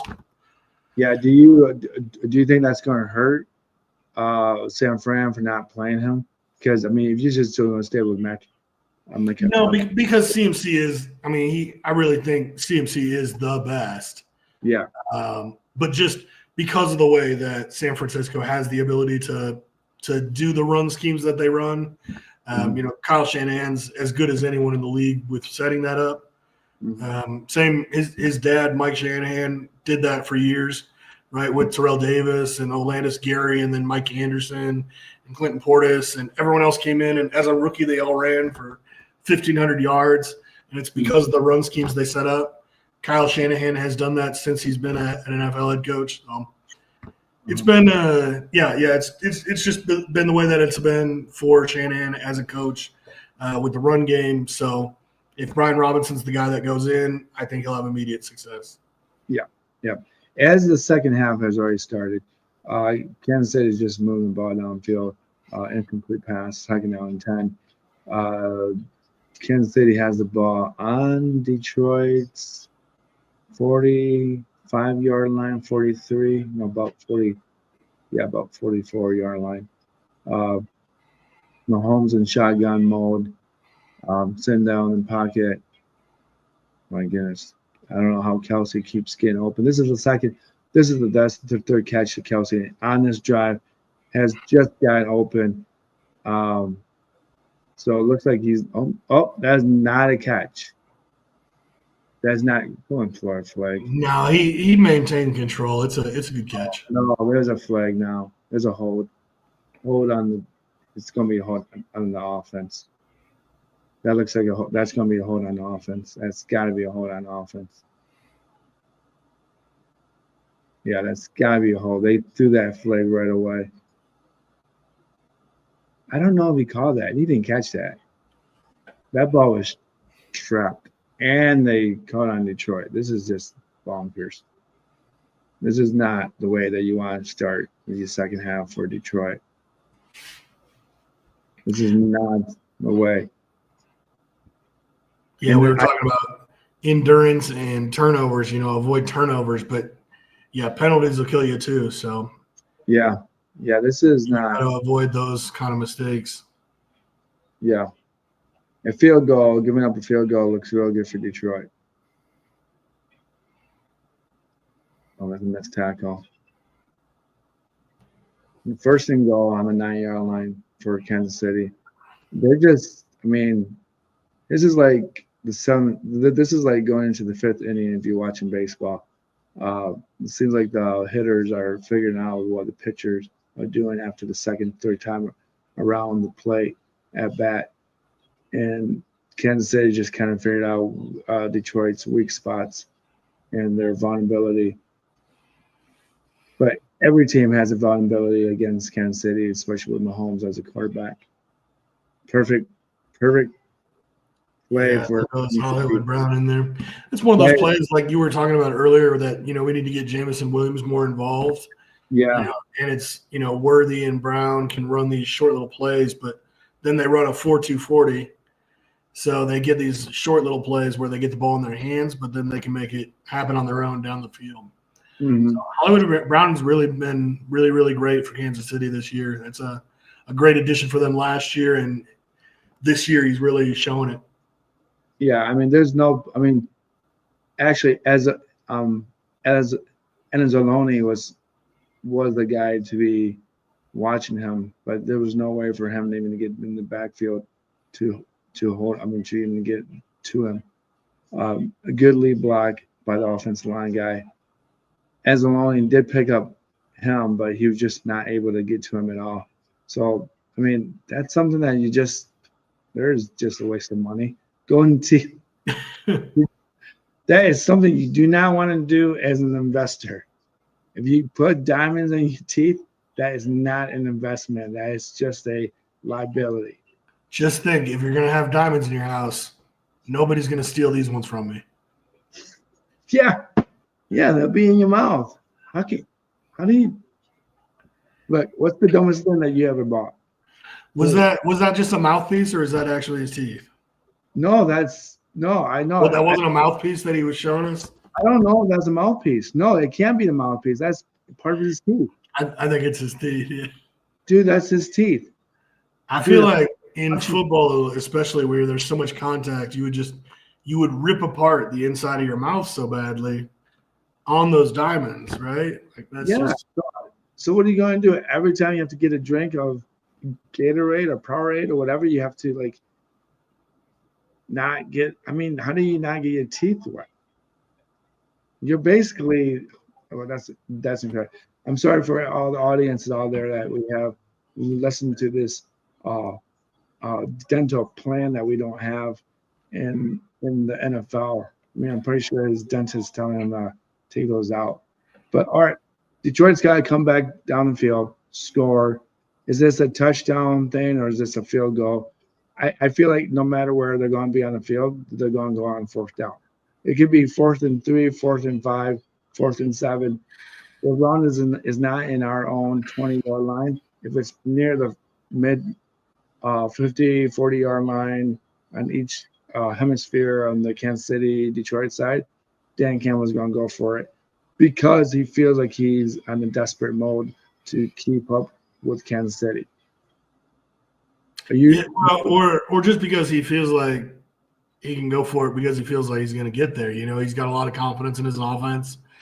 Even when he's ahead, he goes for it a lot. So, I mean, but this game hard to tell. But this game could get away from Detroit real quick if they don't do the right thing and just either. I feel like if you're even in the 40-yard line, you should just punt it and put your defense back on there, and hopefully the defense stops them. But if you don't make it 4th down and you're giving them the possession in half of the field, then you're really going to be seriously in trouble of 27 to 10. That'd be a 17-point spread. This guy, yeah. I mean, they really. they need a touchdown. The goal is, for me, is a field goal if you're not moving the ball downfield quite as fast as quick as you can. Yeah, I mean, you can take a field goal at this point too. We're early in the third quarter, so Yeah, there should not be any panicking happening at this point for either team. no. I don't know. I just feel like sometimes I just feel like with this type of offense, with play from Dan Campbell, it'll eat us up. It'll just bite us in the real end, in a way that I don't want to hear a conversation in the press box and say, "Well, that was my fault for going for it. We should have done this and that." Yeah. And if you keep doing that and you keep saying that, it means nothing. It just means like your kid just lied to you again about taking food in the fridge. Right? So, and the one thing I do like about Detroit, though, that they just keep sticking to the run game, and they're keeping that defensive line and the rest of the linebackers up close to the line so that they can dish it out to Laporta or back to St. Brown or even with Williams. So they're keeping their defense off the field too. So yeah. You keep running the ball and keep getting these first downs. Probably Amon-Ra St. Brown catch here for first down. There you go. Yeah. So, he's Mr. Third Down for us. He's like the Keenan Allen for the Chargers for years. Just Roddy White for the Falcons all those years. He was always just short third down situations, always reliable. Mm-hmm. Amon-Ra, I think, is kind of that kind of player. But yeah, if we can keep doing these long drives, keeps our defense a little bit healthier, and hopefully it can save us from some mistakes. But yeah, I just nice play there by Williams as well. That first down was huge. It kind of like really settled down the team. Kansas City fell asleep on that play. Someone totally forgot about Williams. That Goff didn't see him faster and gave him the ball quicker. But we'll do that for our second first down in the third quarter. This is something that good teams do have that advantage of that running game. They can just really change the momentum of the game and slowly but surely take the crowd out of the game, put the pressure back on Kansas City's defense and Kansas City's offense. If Detroit scores a touchdown here, that really puts Kansas City in the kind of mindset like, oh, we got to really score another one again. It's not like, oh, we just have to already try to run the clock out. But it's too early even to talk about that. But yeah, well, and these two teams have both had a tremendous amount of success in the last few years. I don't think either team really feels a ton of pressure until late into the fourth quarter. So yeah, I think both defenses will be fine, both offenses will be fine. Really, I think the big thing is going to come down to if one team can get like a big turnover. I think that would be the only thing that would really sway momentum in a big way. Mm-hmm. So it's 3rd and 11. We got Tesla out there, and we got just about everyone on the field. Tesla, St. Brown, Williams. Nice tackle. That was a nice open tackle by Kansas City. They just kind of read that play. And those are the kind of plays that we were talking about. That that's the play that Jameson Williams needs to get him going. Yeah, is a screen pass like that. But yeah, it's just got covered up nicely by the Chiefs. So if you watch the replay, you could see that Tesla overran that block. The block. So, yeah, he overran it. and that will take experience to fix that situation. And during practice and the film study, he'll have to, well, they'll just show him that play in itself that you were way up to, that play wasn't for you, that was for Williams, and you overran the blocks. But Yeah.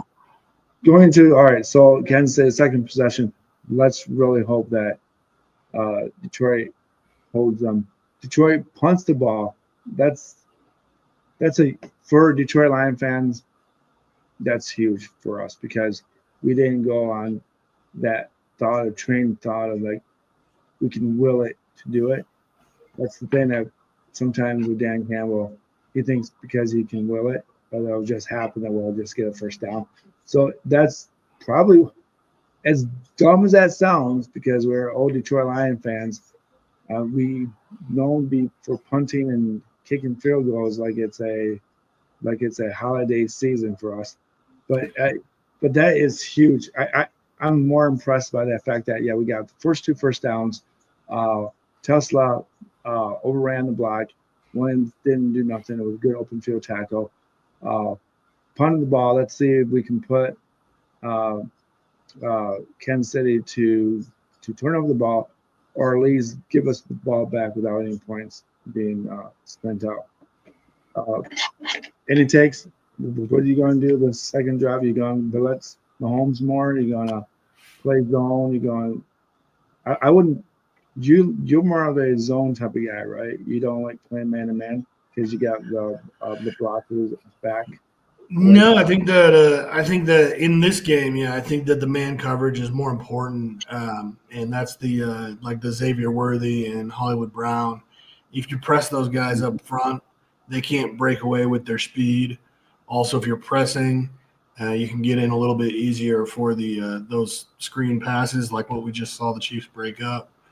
But then you've got safeties that you can put back in zones and things like that. But yeah, for this particular game, I would prefer to see some press coverage on Worthy. And so far, Worthy hasn't done that much. So it has been a lot of Hollywood Brown. So just got to find a way to slow him down a little bit. Yeah, I mean, who's number 77 for Kansas City? He's doing a pretty good job of keeping Hutchinson off. Yeah, that's their new left tackle that just came in this year. That was their first pick in the draft, and he has been phenomenal all season long. He's doing a pretty good job. His big body is keeping guys like Hutchinson from going around him. I would like to actually know what I kind of want to see is that they move Hutchinson more. Not just the ends, but inside, and then just keep moving him around and finding the weakest offensive line guy going at him. That might be working, but I don't know if that would work. A Reader or McNeil out there. Yeah, that's something that they were doing earlier this season, was moving Hutch around a little bit. Playing in different spots. Yeah. But that's been the issue with Kansas City the last couple of years, is that some of their offensive linemen have been either injured or out, or stupid penalties, like Juwan Taylor's the most penalized tackle in the league for false starts. But that's coming up here on this next play. That's where Hutch is lined up, is right over Taylor. Okay, so it's 3rd and 7. Jack Campbell did an excellent job to keep with the receiver from preventing a reception. Jeez Louise. Kelsey almost dropped it.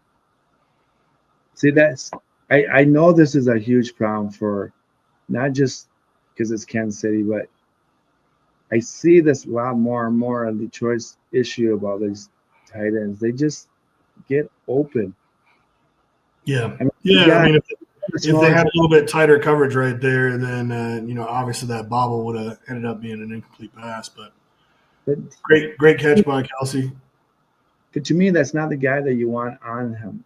Kelsey would have just boxed him out. He would have just boxed him out. He wouldn't have to run that route as far as that Well, route. and who do you put on him, right? I mean, you've had Branch over there. You've got Joseph on him. You've got Meek Robertson in the nickel. I mean, they're all kind of.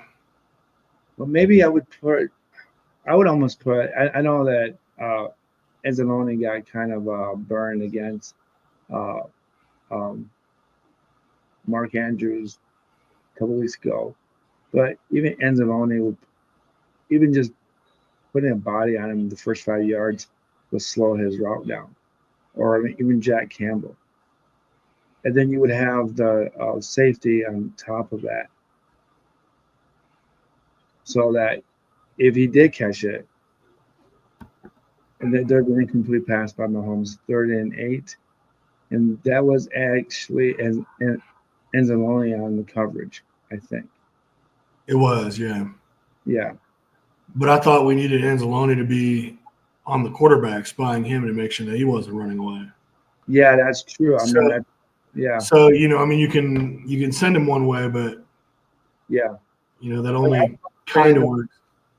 I would almost say that in this game like this, you probably would have a spy coming out from the safety cornerback, even though it's giving you a vulnerable spot. Almost. Would you stop him? Yeah, Mahomes has to be smarter than that. He's got to get himself down. He's still trying to fight there. He took 5 hits from Lions players that he didn't need to take. So too important to your team to not just go down there. Yeah, and he's in the way that he landed. Yeah, his ankle wasn't. Yeah, doing so many twists and turns just can get you in trouble. Just too important, not just to the Chiefs, but to the entire NFL. Don't. Now you're talking like Now you're talking like the commissioner of the NFL. It's a ratings game, right? It's a ratings game. Yeah, but you know what? I mean, I don't feel bad for Mahomes. He had an opportunity of his lifetime. He's won 3 Super Bowls.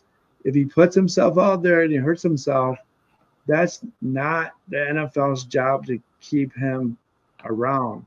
That's his job. No, that's what I mean, though. It's Mahomes' job not to do that. So that's what I mean is he's got to make sure that when someone's got him wrapped up around the ankle, you just go ahead and put your body down. Don't let yourself get hit by 5 more guys afterward. And he did have a injury a couple years ago, right? The ankle injury. It looked like he was going to be out for the rest of his that year, but he kept playing, and I don't know if that's the year that they went to the Super Bowl or not, but that was a very much a factor of why they kind of got halted and stopped from winning the Super Bowl because of his knee problems. And of course, the NBC guy, Chris, what's his last name? Collinsworth. Collinsworth was praising him how he still was running with one leg and losing the game. Yeah, that's a cheap shot. That's true. Collinsworth is a big fan of Mahomes. He's a lot of fun to watch. He's a big fan of ratings. He needs to keep his job. Could you, as an announcer, if you worked for NBC or ESPN on Sunday or Monday Night Football, and you kept seeing Mahomes do the wrong thing, would you not, or would you just keep quiet and keep propping him up? See, that's why people don't like him, because they think the reason why Collinsworth is doing that is so that he keeps his job at NBC Sunday Night Football.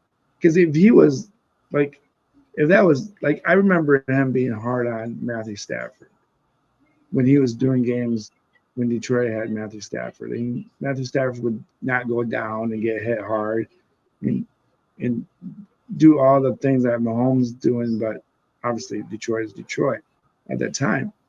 So this is why people are giving him so much crap about it, because Mahomes keeps putting himself in bad situations lose the ball, no gain, and then he keeps propping them up. Yeah, I think there's a little bit of a difference in what we're talking about, though. With Stafford, we're talking about toughness and how he gets hit so hard and then stands back up. With Mahomes, we're talking about being parallel to the field and being at 1 foot off the ground and still making the play. Mm-hmm. And those are the fun plays to watch.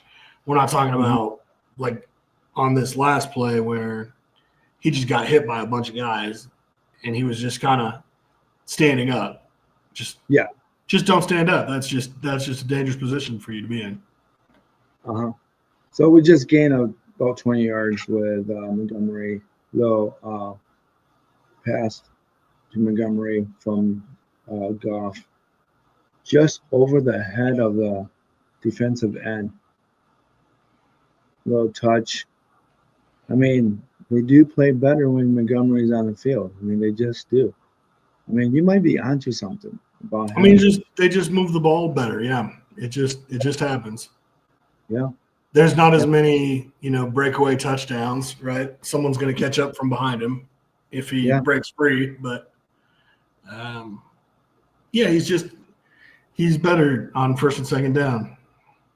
Yeah, and you know what? When Detroit signed him a couple years ago, a free agency. Was it free agent or trade? I think it was free agency. Yeah, from Chicago, yeah. Yeah, and I was kind of like skeptical because every time I saw him, he was always on the bench. But when you play for a team that you like, he was 52% of the Bears' offense, and they had a horrible offensive line, but he was still putting up 1,000 yards every year. I said, man, over here in Detroit, he's got the best offensive line in the league. I said he's going to be a Pro Bowler every year. Now, I didn't know we were going to draft Gibbs after that, but no. I mean, that was probably pretty smart for Detroit to pick up Gibbs in the draft just because they just didn't really know what Montgomery would be able to do or keep up doing what. Well, but they already had Montgomery though. Oh, you're right. But they had Jamal Williams. Oh yeah. So this is like Williams had 15 touchdowns before he left. So this is something like this is kind of reminding me a little bit of the West Coast offense that Detroit's running without Joe Montana as Jared Goff. They're making him take 3 steps back and then releasing the ball. It's probably the best thing for Jared Goff because I've never really liked to see him sit back there and try to read that defense. He's not no John Elway or Dan Marino. And here we go. Little trick play, first down for Williams. That's considered more a running game for that in that scenario. So he'll get credit for rushing. Yeah. I don't know why they keep showing Anzalone. Is he hurt? That's low. No, he's pumping up the defense on the bench. Okay. Anything less than a touchdown is probably a failed possession for Detroit at this point. Yeah, they're moving it really well. Let's get another one here to Montgomery and down first and goal. It's a really nice one. Yeah, this is a good drive so far for Detroit. All right, so at this point right here,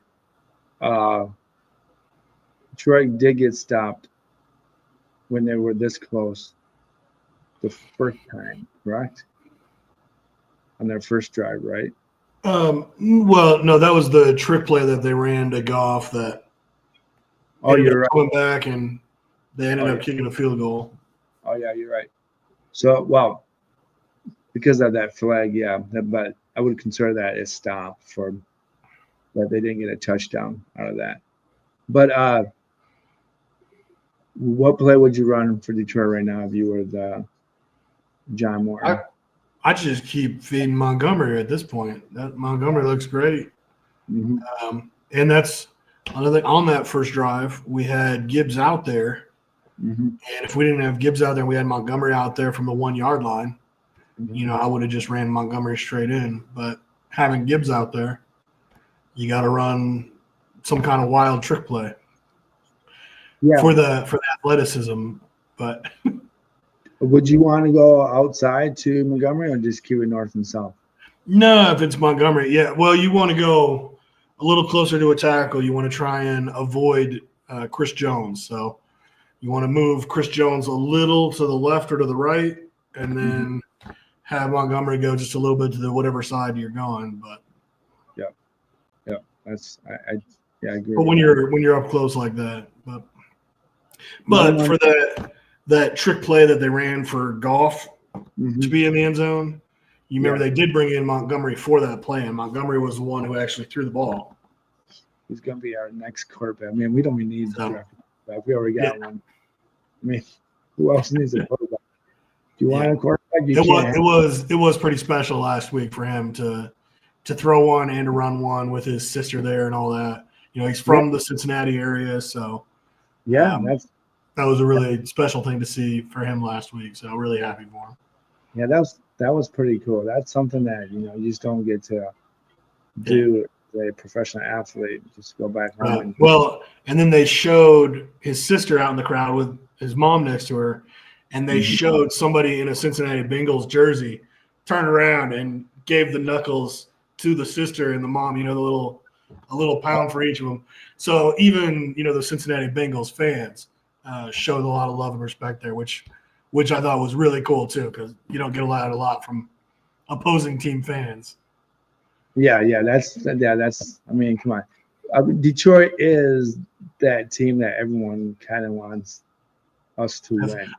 I wore my Lions jersey into the Kansas City stadium in the past, and I had people throwing snowballs at me. So you did, man. Oh yeah, Kansas City fans are. I tell you what, they're like they're real fans. They're hardcore fans, absolutely.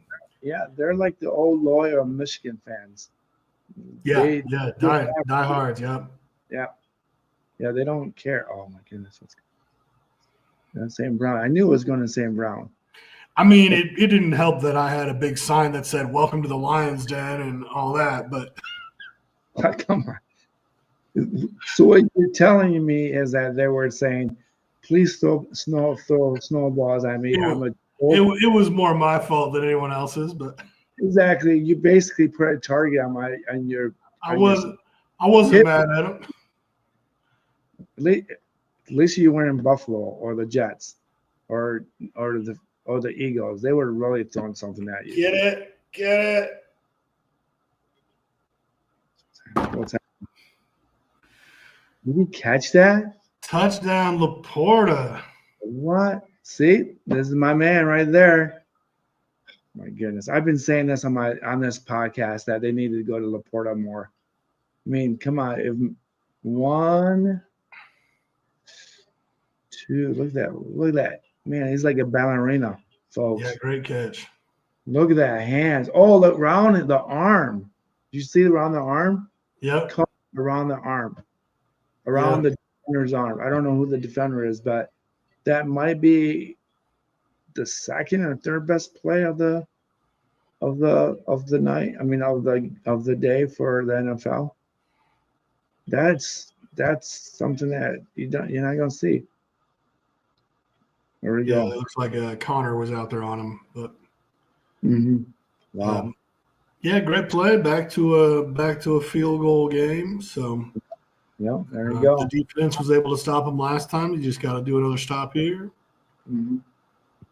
So it looks like that punt for Detroit worked out for them, even though we didn't score the first time. But yeah, well, and I mean that's part of what I mean by not having to worry about anything yet, right? When we came back from halftime, both teams got stopped. So both teams had to punt at once now. So where in the first half we were both running all the way down the field. So to break this NFL stuff, let's talk about for a second Penn State's firing of the coach. James Franklin.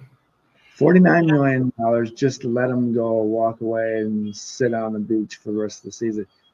What happened to that team? Did he just – there's 3 things I want to say, but What happened? What do you think happened? The team just didn't want to support him, or he didn't?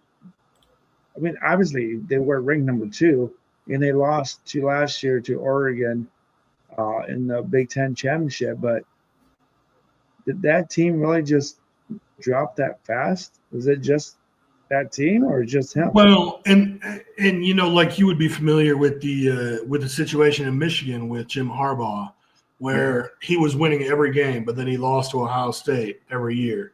And after 5 years, they were saying, if he doesn't beat Ohio State this year, forget about anything else. But if he doesn't beat Ohio State, he needs to be fired. And everyone was saying it. And I was like, what on earth? Like, you got a team that wins 5 games every year before Harbaugh gets in here. And then he gets in here, he wins 10 games every year for you.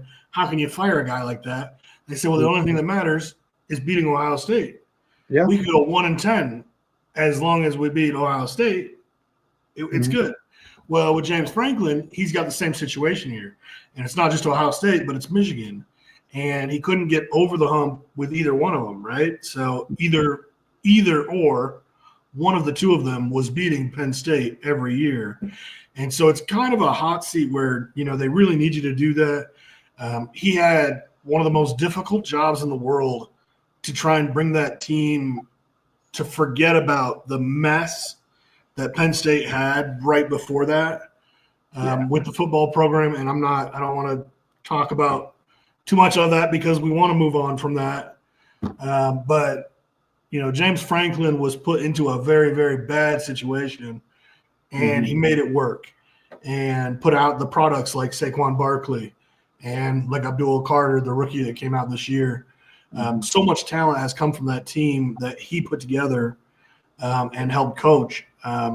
It's tough, but this year with struggling a little more without having all the players that he needs, and then the loss to Northwestern, if you're trying to hang in there with Michigan and Ohio State, you can't lose to Northwestern. So it's unfortunate, but I mean, you better have another coach lined up ready to go to take his spot because, I mean, you watch interviews with Saquon Barkley talking about how special Franklin is. It's tough. Yeah, that's just too bad. I mean, I feel like that Penn State will have that, unfortunately, curse on them for, I think it's going to take 100 years for that curse to get just lifted.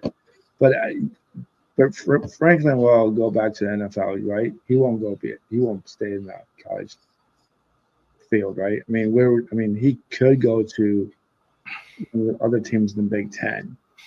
But the SEC. Yeah, I mean, he could end up anywhere. Yeah, I would think that his resume would look good enough that he could coach anywhere else. Speaking of more football, it looks like there was flags on the field, and I don't know if it's going to be roughing the passer or Mahomes. Yeah, it looks like this one's on Hutch. Jeez Louise. Yeah, he already let go of the ball. He gave him a pretty good shove there. Yeah, you can't do that. Well, I don't know. Yeah, at least over 2 steps, he just let him. Well, and he's pushing, Mahomes in the back there too, right? So look, right, baby. Hey, Mahomes, if your NFL career ends, you're going to be signing with Detroit Tigers because we still have you. Yeah. So, I'm with Mahomes here, though. I think, that was, that was unnecessary, uncalled for. Like, what the heck are you doing here, man? This is football, it's not ballet. Yeah. Well, Hutch had enough time to stop. So I didn't see nothing. I have 4 eyes. I have glasses on. I don't know what you're talking about. Yeah, I don't have that problem. Yeah, I don't know. Fortunately, I think those referees need their eyes checked. But this is something like I wish I had the sound on louder to hear what Chris would have said. He probably said, "Oh, Mahomes down. I don't know what I'm going to do." He's probably crying about it. There you go. Oh my goodness, just wide open. And plus yards. Jack Campbell makes a tackle. That's something that Tell you what, the more I watch Detroit, the more I watch Jack Campbell. The more I watch Jack Campbell, the more I appreciate the talent of the linebackers of Detroit with Yeah. Ed Tony and Jack. There's a missed tackle by Branch, by the way, folks. So these open field tackles that it's not happening in Detroit is haunting us a little bit.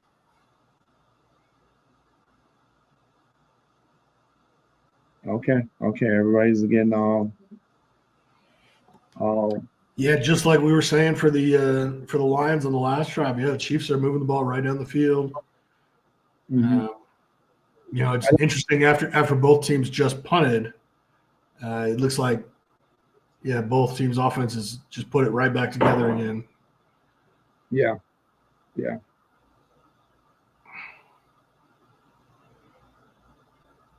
There's a nice play by Branch to not give away the first down. No, yeah, I mean that's true. Still second and short, but Detroit is not wrapping the offense guy with the ball quite well. I mean, even after three guys were on him, they're really not closing down those tackles that well. It's a second and second. Right down the middle. Right down that's first and goal. Yeah, that's something else that I mentioned just earlier today was that Pacheco, he's just running a little bit better today than what he had earlier in the season. So yeah. If he can get fired up the way that he played 2 years ago, this Chiefs team is going to be right back at the top of the game. So Detroit really need to stop anything. I'm not going to say it. Put that ball in his hand. Let him keep trying to run. I don't care. Keep him up and pump that football out of their hands. I feel this is a good moment for the ball to get fumbled. I can feel it. Here we go.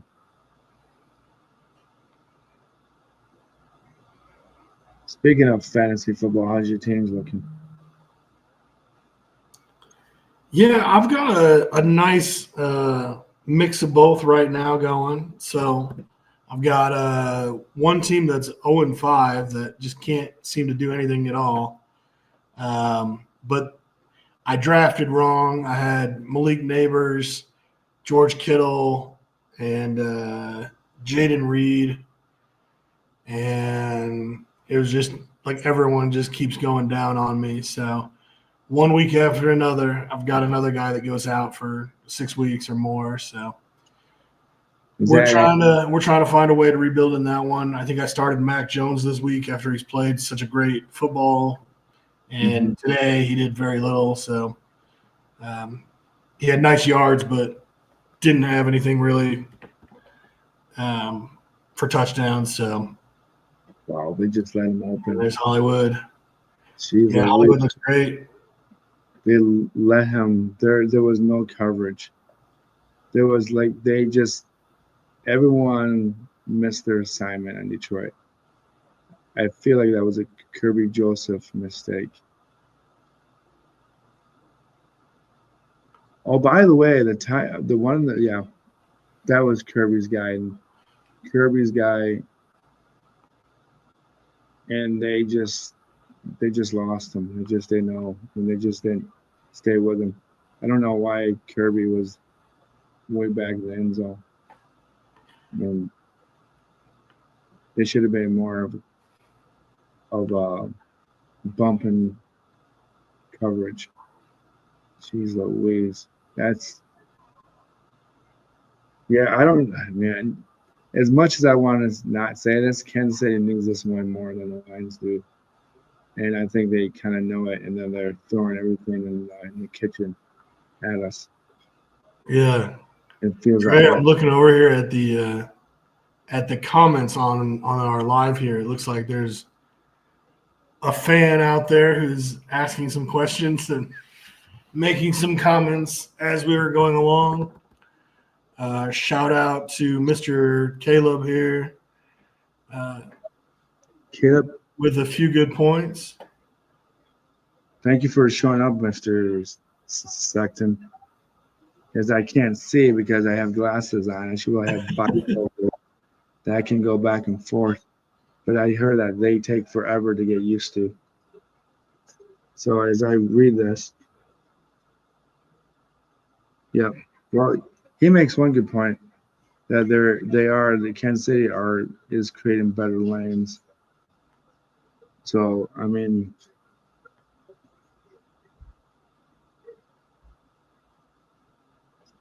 so what do you think about that Murray comment that Arizona is better when Murray's not on the field? I mean, it's not true at all, but but I love it. Guy's smart. Murray just does so many good things with his legs behind the line of scrimmage. I know right where he's going here with this. This is actually a friend of mine who's making this comment here. I do love it. Yeah, Kyler Murray. Too many unfortunate mistakes, but yeah, when he's running around, keeping the drive alive, he has been better than any other Arizona quarterback since Kurt Warner. So there's no questions there. We're talking about Kurt Warner. Oh. Any Cardinals fans that want to hop on and talk with me, let me know. Let me know how you feel about Josh Rosen or any of the other quarterbacks that you've had in between. I don't think there's any questions about that though. So Cardinals always a better team with Murray, but shout out to Jacoby Brissett though. What a great game he played today, even though it wasn't enough. No. Oh. There's a kick return on the 25-yard line. Any big deal about hesitating on the? I mean, is this like emergency button now that you got to score, and then I really don't know how you're gonna stop a Mahomes if you're not. Yeah, there's still plenty of time on the clock. There's still no rush here. Yeah. I know you go back to that Chiefs and Bills game where they each scored like 5 times in the last minute of the game. Yeah, isn't that crazy? How's that even possible? It's Chiefs only need 13 seconds to win, right? Yeah. Tell me about it. Yeah, well, I do. What's this new comment? Trey McBride disagrees. Trey McBride hasn't had another quarterback. Yeah. This guy's trolling you. Your buddy's trolling you. I think I need this guy on the show too.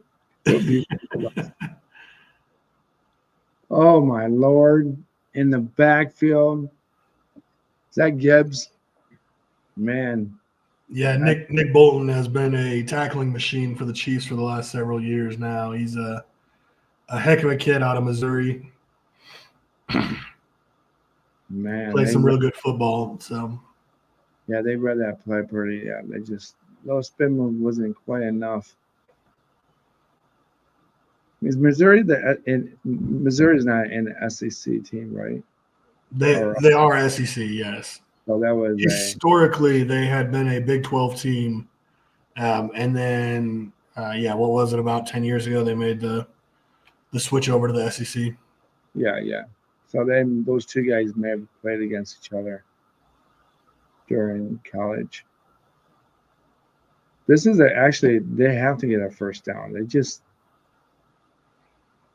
would not feel comfortable of just. Well, you're going to have to punt the ball. I mean, if you start back. But this is something that you have to kind of you can't get to let this game get away from you. Because I can't find my microphone. Yeah, they brought the kitchen in. Yeah, great pressure from the Chiefs there on that one. Got the sack on Goff. Yeah, this is slowly but surely getting away from Detroit. But this is all right. This is something I would tell you. Like I think that offensive play, that offensive call was a bad call because Goff can't make up the time difference to run out of the pocket. He's more of a guy that obviously 3 steps back and then throw the ball. I mean, I feel like Detroit should adapt more to the West Coast. As we're talking about this kick punt return. Oh, wait. Is he inbounds? Oh my God. How is the referee from 100 yards away running into this calling that the ground caused the fumble? This guy was running from, there's no way. Oh, he's good. He's good. He was on the ground. Yep, he was down. Whew. Yeah, now Detroit does need to make a stop here. Well, I tell you what, this is a good time for at least hold them to a field goal. Yeah, gone down by 13. Yeah, that's true. Hold them to a field goal. A good time for Detroit to cause a fumble, tip the ball, keep your hands up. If you can't get to the quarterback. Yeah, and we mentioned this game could come down to, whoever has a big turnover. Yeah, interception or something could make a big difference here. But yeah, Kansas City's playing good football though, so that's part of their issue is health and getting some of their health back. Mm-hmm. They're looking good. Detroit's still waiting on some more of their health to come back. Mm-hmm. But right now it just look like they're playing good ball. So I wouldn't be really upset if Detroit lost this game. But yeah, you kind of would because Green Bay won. So right. So anytime Green Bay wins and we lose, that's not good. So I mean, right? Yeah, Minnesota's on their bye week this week, and then Chicago's tomorrow night. Mm-hmm. So, yeah. Do you like that whole ESPN crap of 2 games on? Is it? I mean, they're trying to save Monday night so people will start watching it. So they're putting 2 games on. So you only have to watch one of them, but it'll help their overall ratings.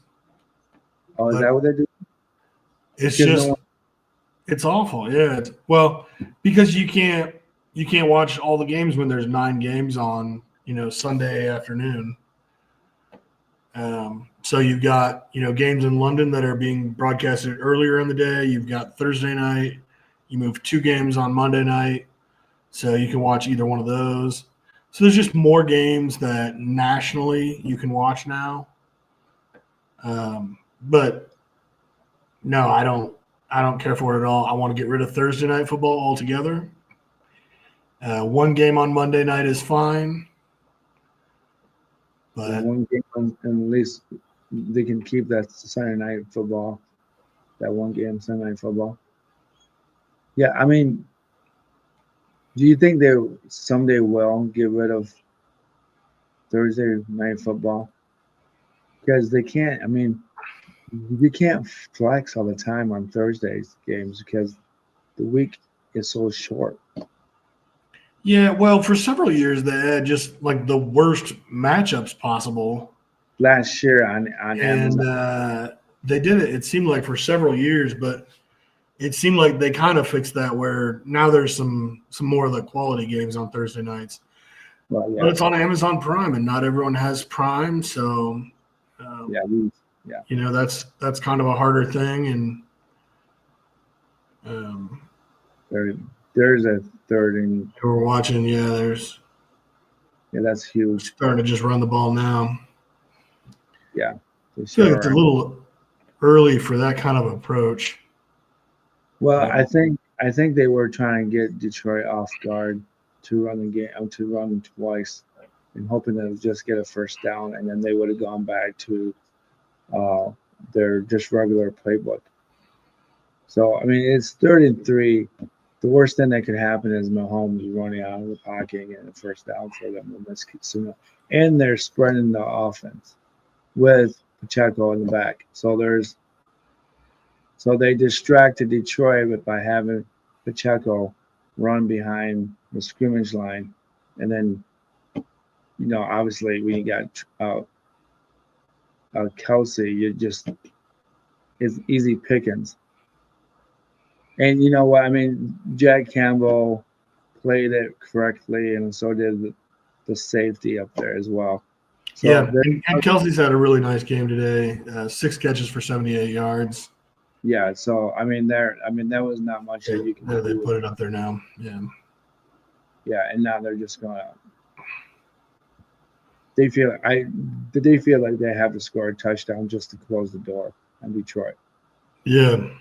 Yeah, I don't see them not scoring a touchdown or not going for it.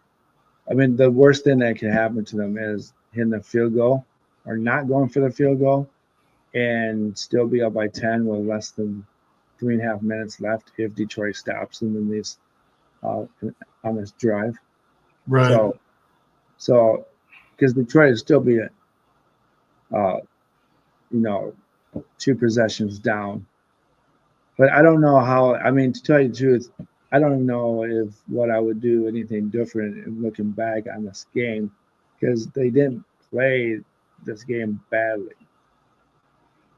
The only thing I would concern there's maybe a couple open field tackles that they didn't wrap up, and plays like that instead of being 3rd and 4 and 3rd and 5. Now they're again 3rd and 1. So Kansas City is shortening the field as much as possible. Yeah, well, and then that was one of the things that I mentioned at halftime was, let's see which defense slows down. Mm-hmm. And you can just see on each one of these runs, they're just going a little bit further. They're getting past the first tackle. Oh, wow. Here comes Kareem Hunt now. Yeah. And he's breaking tackles, getting through the line of scrimmage.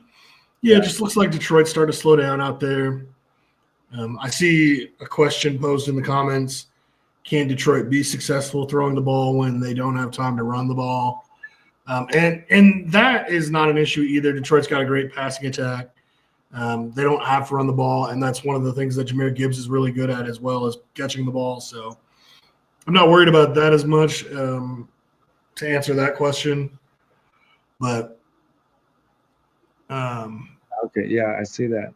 Yeah, early on running for sure, but yeah, as it gets a little closer to the end here, and they have to pass the ball, I don't see any issue with that moving forward. The issue to me seems, like the Lions are starting to slow down, and you just can't do that against a team like the Chiefs. Yeah. So I just responded, but it's probably obviously that. Oh yeah, they're listening in. Yeah, they probably don't know what it is. I'm not smart enough to actually have a YouTube account. I don't know how to set that up, so I can't comment back. No, so you know what I have to respond verbally. I would have to make you one of my partners in crime so that you could actually dial up on that. And then the next time we'll do that.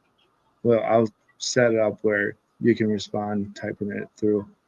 I kind of, they should be able to hear you. So they're listening in. That's they responded. We were just talking about Thursday Night Football, and they responded on there. So that's something that appreciate Caleb on here. Lots of comments here. So that's great. We can do it a little bit of back and forth with the audience as well. And of course, Detroit does have a Monday Night Football game next week, right? Oh, yeah. So maybe we could, I don't know your schedule. That's Monday night, so I don't know your schedule. Maybe we won't do the whole game, but but maybe we will. I don't know. It's up. We'll talk about it later, but Yeah, we'll figure something out. yeah, we'll figure out. Maybe if it doesn't work next week, we'll figure out another game for itself. But What's a Google account? You're beyond me, pal. It's all right. oh, use your. Like Oh yeah, I could use a personal account and then I can make comments on the board here or something. But yeah, you could. See this guy here. He's your buddy. Who is this guy? He's giving us answers and questions before we even get to our own stuff. This guy's. I don't know what technology is. I just know what football is. Jeez. That's. If I don't make someone famous, it's gonna be you. I'm not a Googler. You're not a Googler. You're not a Googler. Come on. What do you call it? I don't send goofs. I don't know. He responded with a smile on his face, like, "Yeah, well, guess not." I only got one hand to type, so I gotta be able to watch this game and do this. Actually, I should set it up so that I set up my microphone. Actually, I could do that. Actually, I could do this into change it up to my computer listening to the words I say out of my mouth, and it would type everything I say. So I could do that, but then I've turned it off and on all the time, and that just causes more. I'll try it next time when we do this, as I'm losing my microphone again. So we got 3 minutes and 32 seconds, 2nd and 8. They're going to kick a field goal. They don't get a first down. Detroit needs to stop them just to get them to get a field goal. And they're probably going to have to use this last timeout or not use that. There you go. So this game is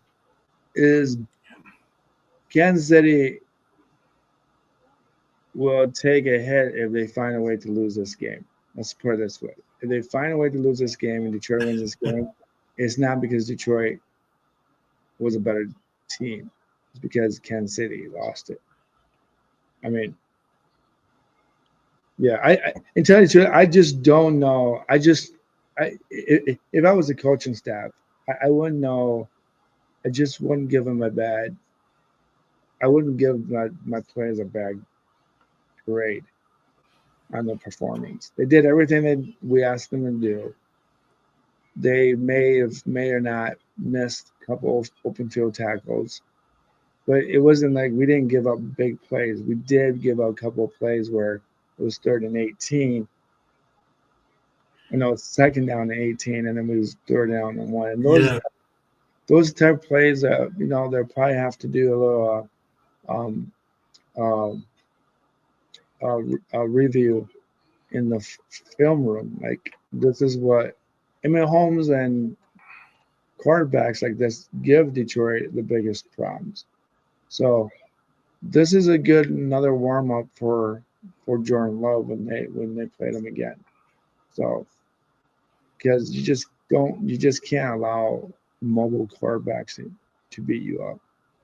Yeah, well, and that 2nd and 18 was probably the biggest play of the game. So, there were just a lot of short plays, runs, and short passes that kept moving all the way down the field for both teams. I don't think either team really gave up like a really substantial play all the way through the game.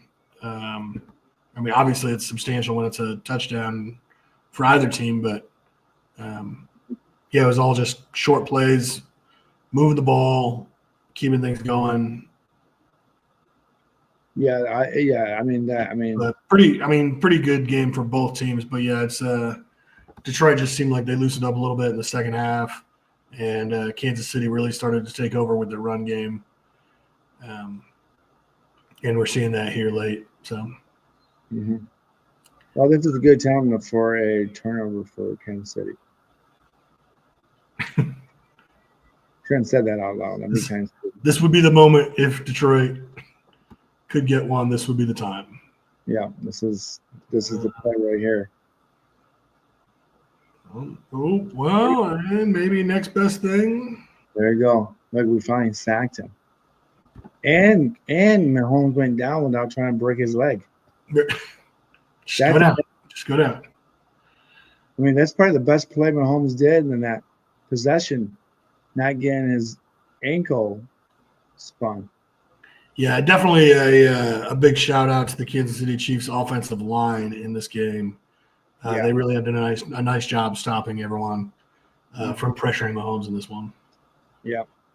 And if you're a team that's watching this game because you have to play Detroit, you should be worried because we did hold Kansas City to 27 points, and we missed a couple of miscues on the offense and defense. So, with Dan Campbell, we'll clean that up. So I don't know if you guys really want to match up against us. Where I think with Kansas City, they can, with a game like this, they give them a lot of confidence, but maybe they'll give them false confidence and then they'll lose to a really bad team. There might be numbers on that. How many times does Kansas City loses to a bad team and show up to a good team and then just kind of poop out? Oh, wait, we got a comment.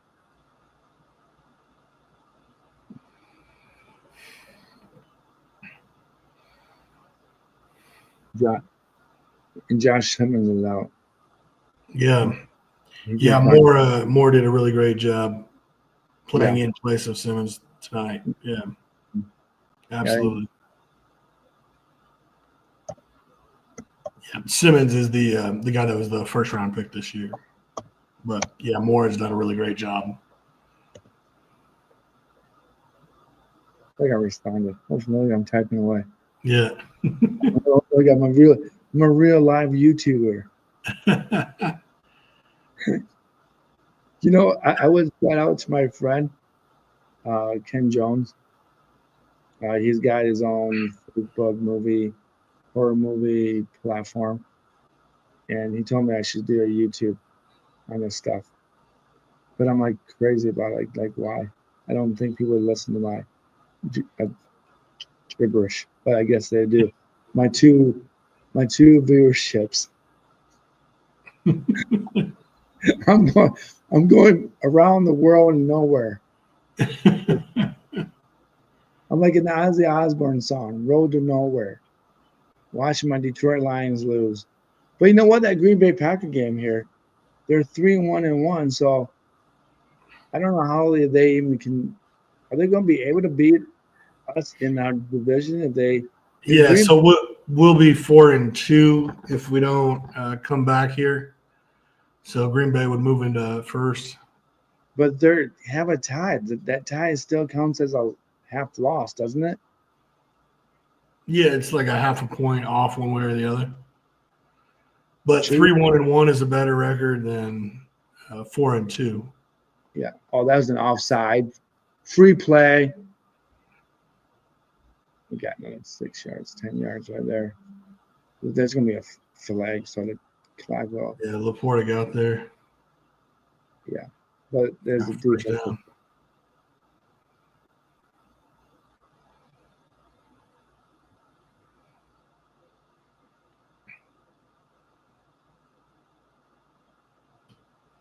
See, this is something I hate about these defenses.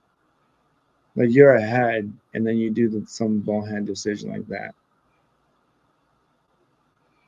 So this bonehead right here is one of the best defensive line guys.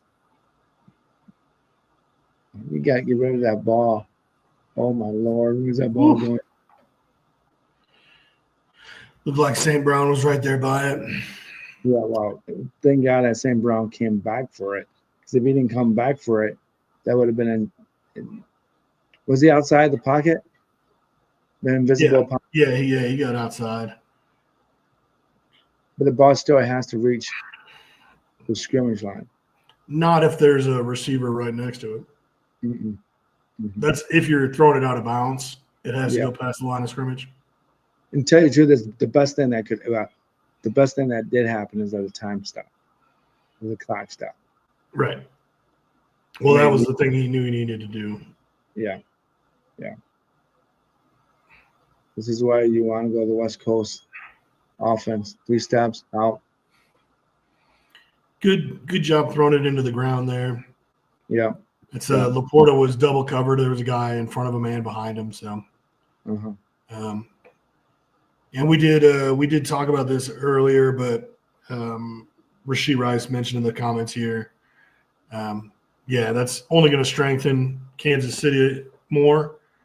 Having Rashee Rice back next week to help that receiving core, he's their actual number 1 option. So, see how he does the first week or two as he kind of gets himself going again. Yeah, might have some off the field rust. Oh my goodness, that's his second drop. That's something. All right, that is something that's kind of huge on Detroit. In these type of situations, at times when they need to come back, like they did with San Francisco NFC Championship game, that our receivers just kind of like started to drop. Just couldn't get back to it. Yeah. They wouldn't run there because it was fourth down. But that was right. He's right. That was a 4th down and 1. I mean, that might have been a dumb call. Actually, he does make a good point. It's 4th and 1. And we didn't run the ball at all. Yeah, I mean, you can run or you can throw a short pass, but yeah, either way. They went for a short pass and it didn't work out. Mm-hmm. Well, that basically is almost a wrap-up, right? There's no way that Kansas City's – we don't have a timeout. Right? Yeah, 2-minute warning. Huh? 2-minute warning. Yeah, but still, they don't need to get a – do they need to get a first down? Well, it's 4th down, so if they didn't get a first down, then it would be Kansas City's ball. Oh, I thought it was. I thought that was 4th down. That was 4th and 1. Yeah, so it's Kansas City ball. It is now, yes. But that's what the comment here is suggesting, is that they could have just ran the ball because the clock was gonna stop because of the 2-minute warning. Oh, you see, that's if you don't get it, it's Kansas City's ball. But if you do get it, then the clock stops anyway for the 2-minute warning. So you didn't have to throw it.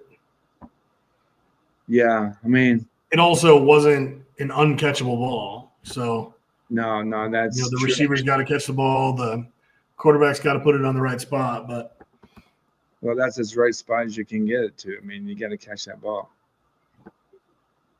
Yeah, I don't know if I would have changed anything on that game. Maybe best explanation for not running it on 4th and 1, Chris Jones. That's best explanation. You're gonna try and run it straight up the middle. Chris Jones is there. Yeah, that's true. That's true. Well, are they now the favorite for the?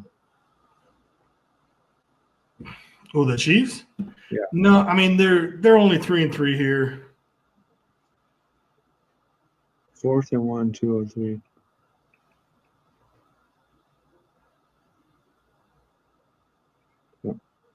Actually. Yeah, and that's the explanation we were given. Yeah, clock was going to stop for the 2-minute warning anyway.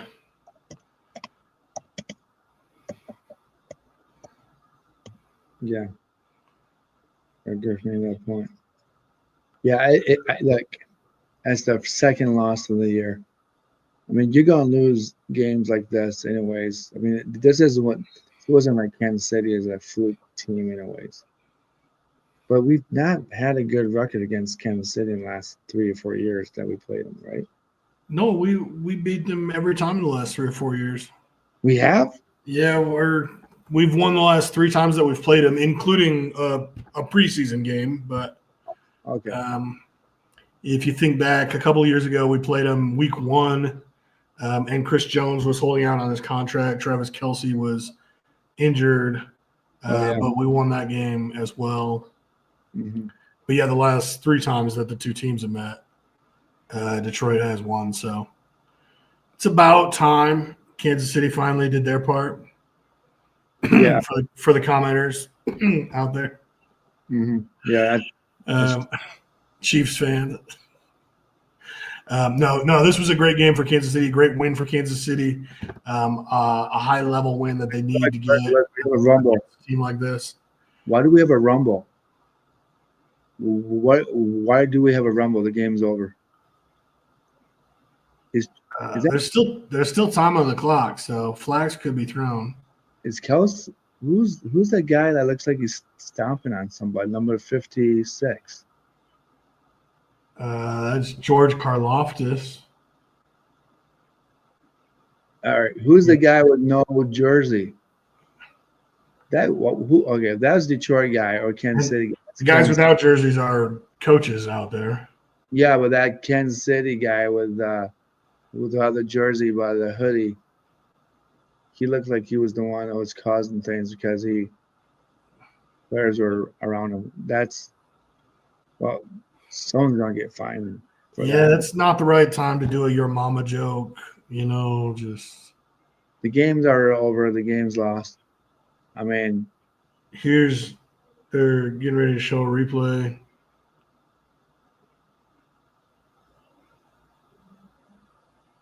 Oh, you got it. Oh, that's all that taunting. Here it is.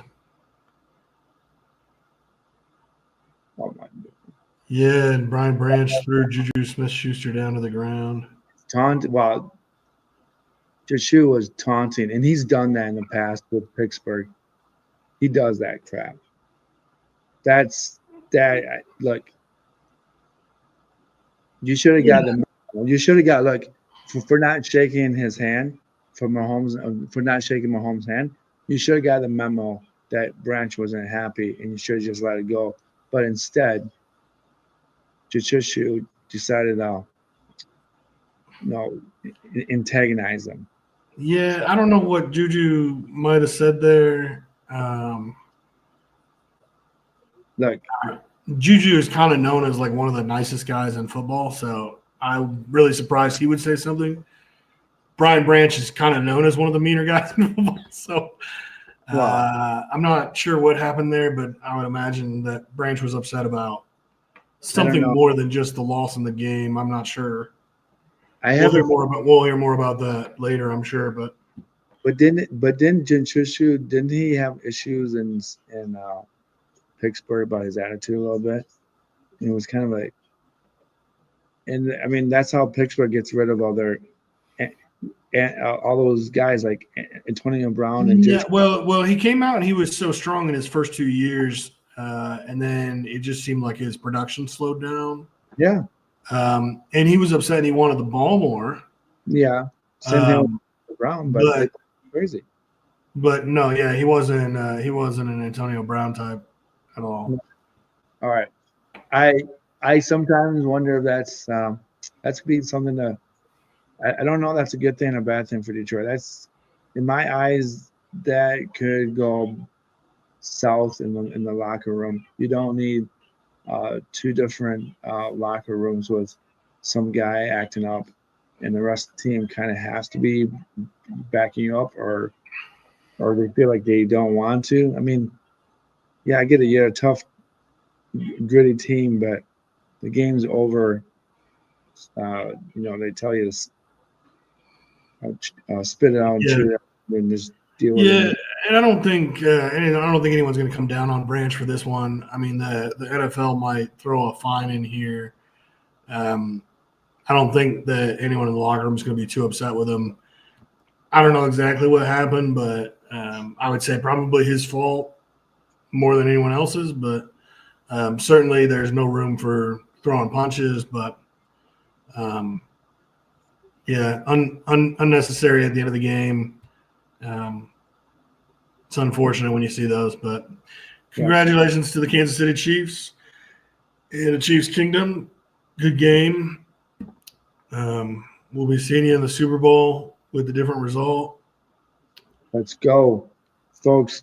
That was the longest podcast thing I've ever done my whole life. It went smoother than I thought. If you like it, follow. subscribe. Find me wherever you can on Spotify, Apple Podcast. It'll be on there. We're going to shut this down. Thank you, Griff, for showing up with this episode. We might try to do this again. Change the output maybe a little different, but we'll talk about that in a bit. Yeah, thanks for having me back on again, Dre. All right, It's man. been fun with you, man. Thanks, man. Take care, folks. Sleep well. All right, folks.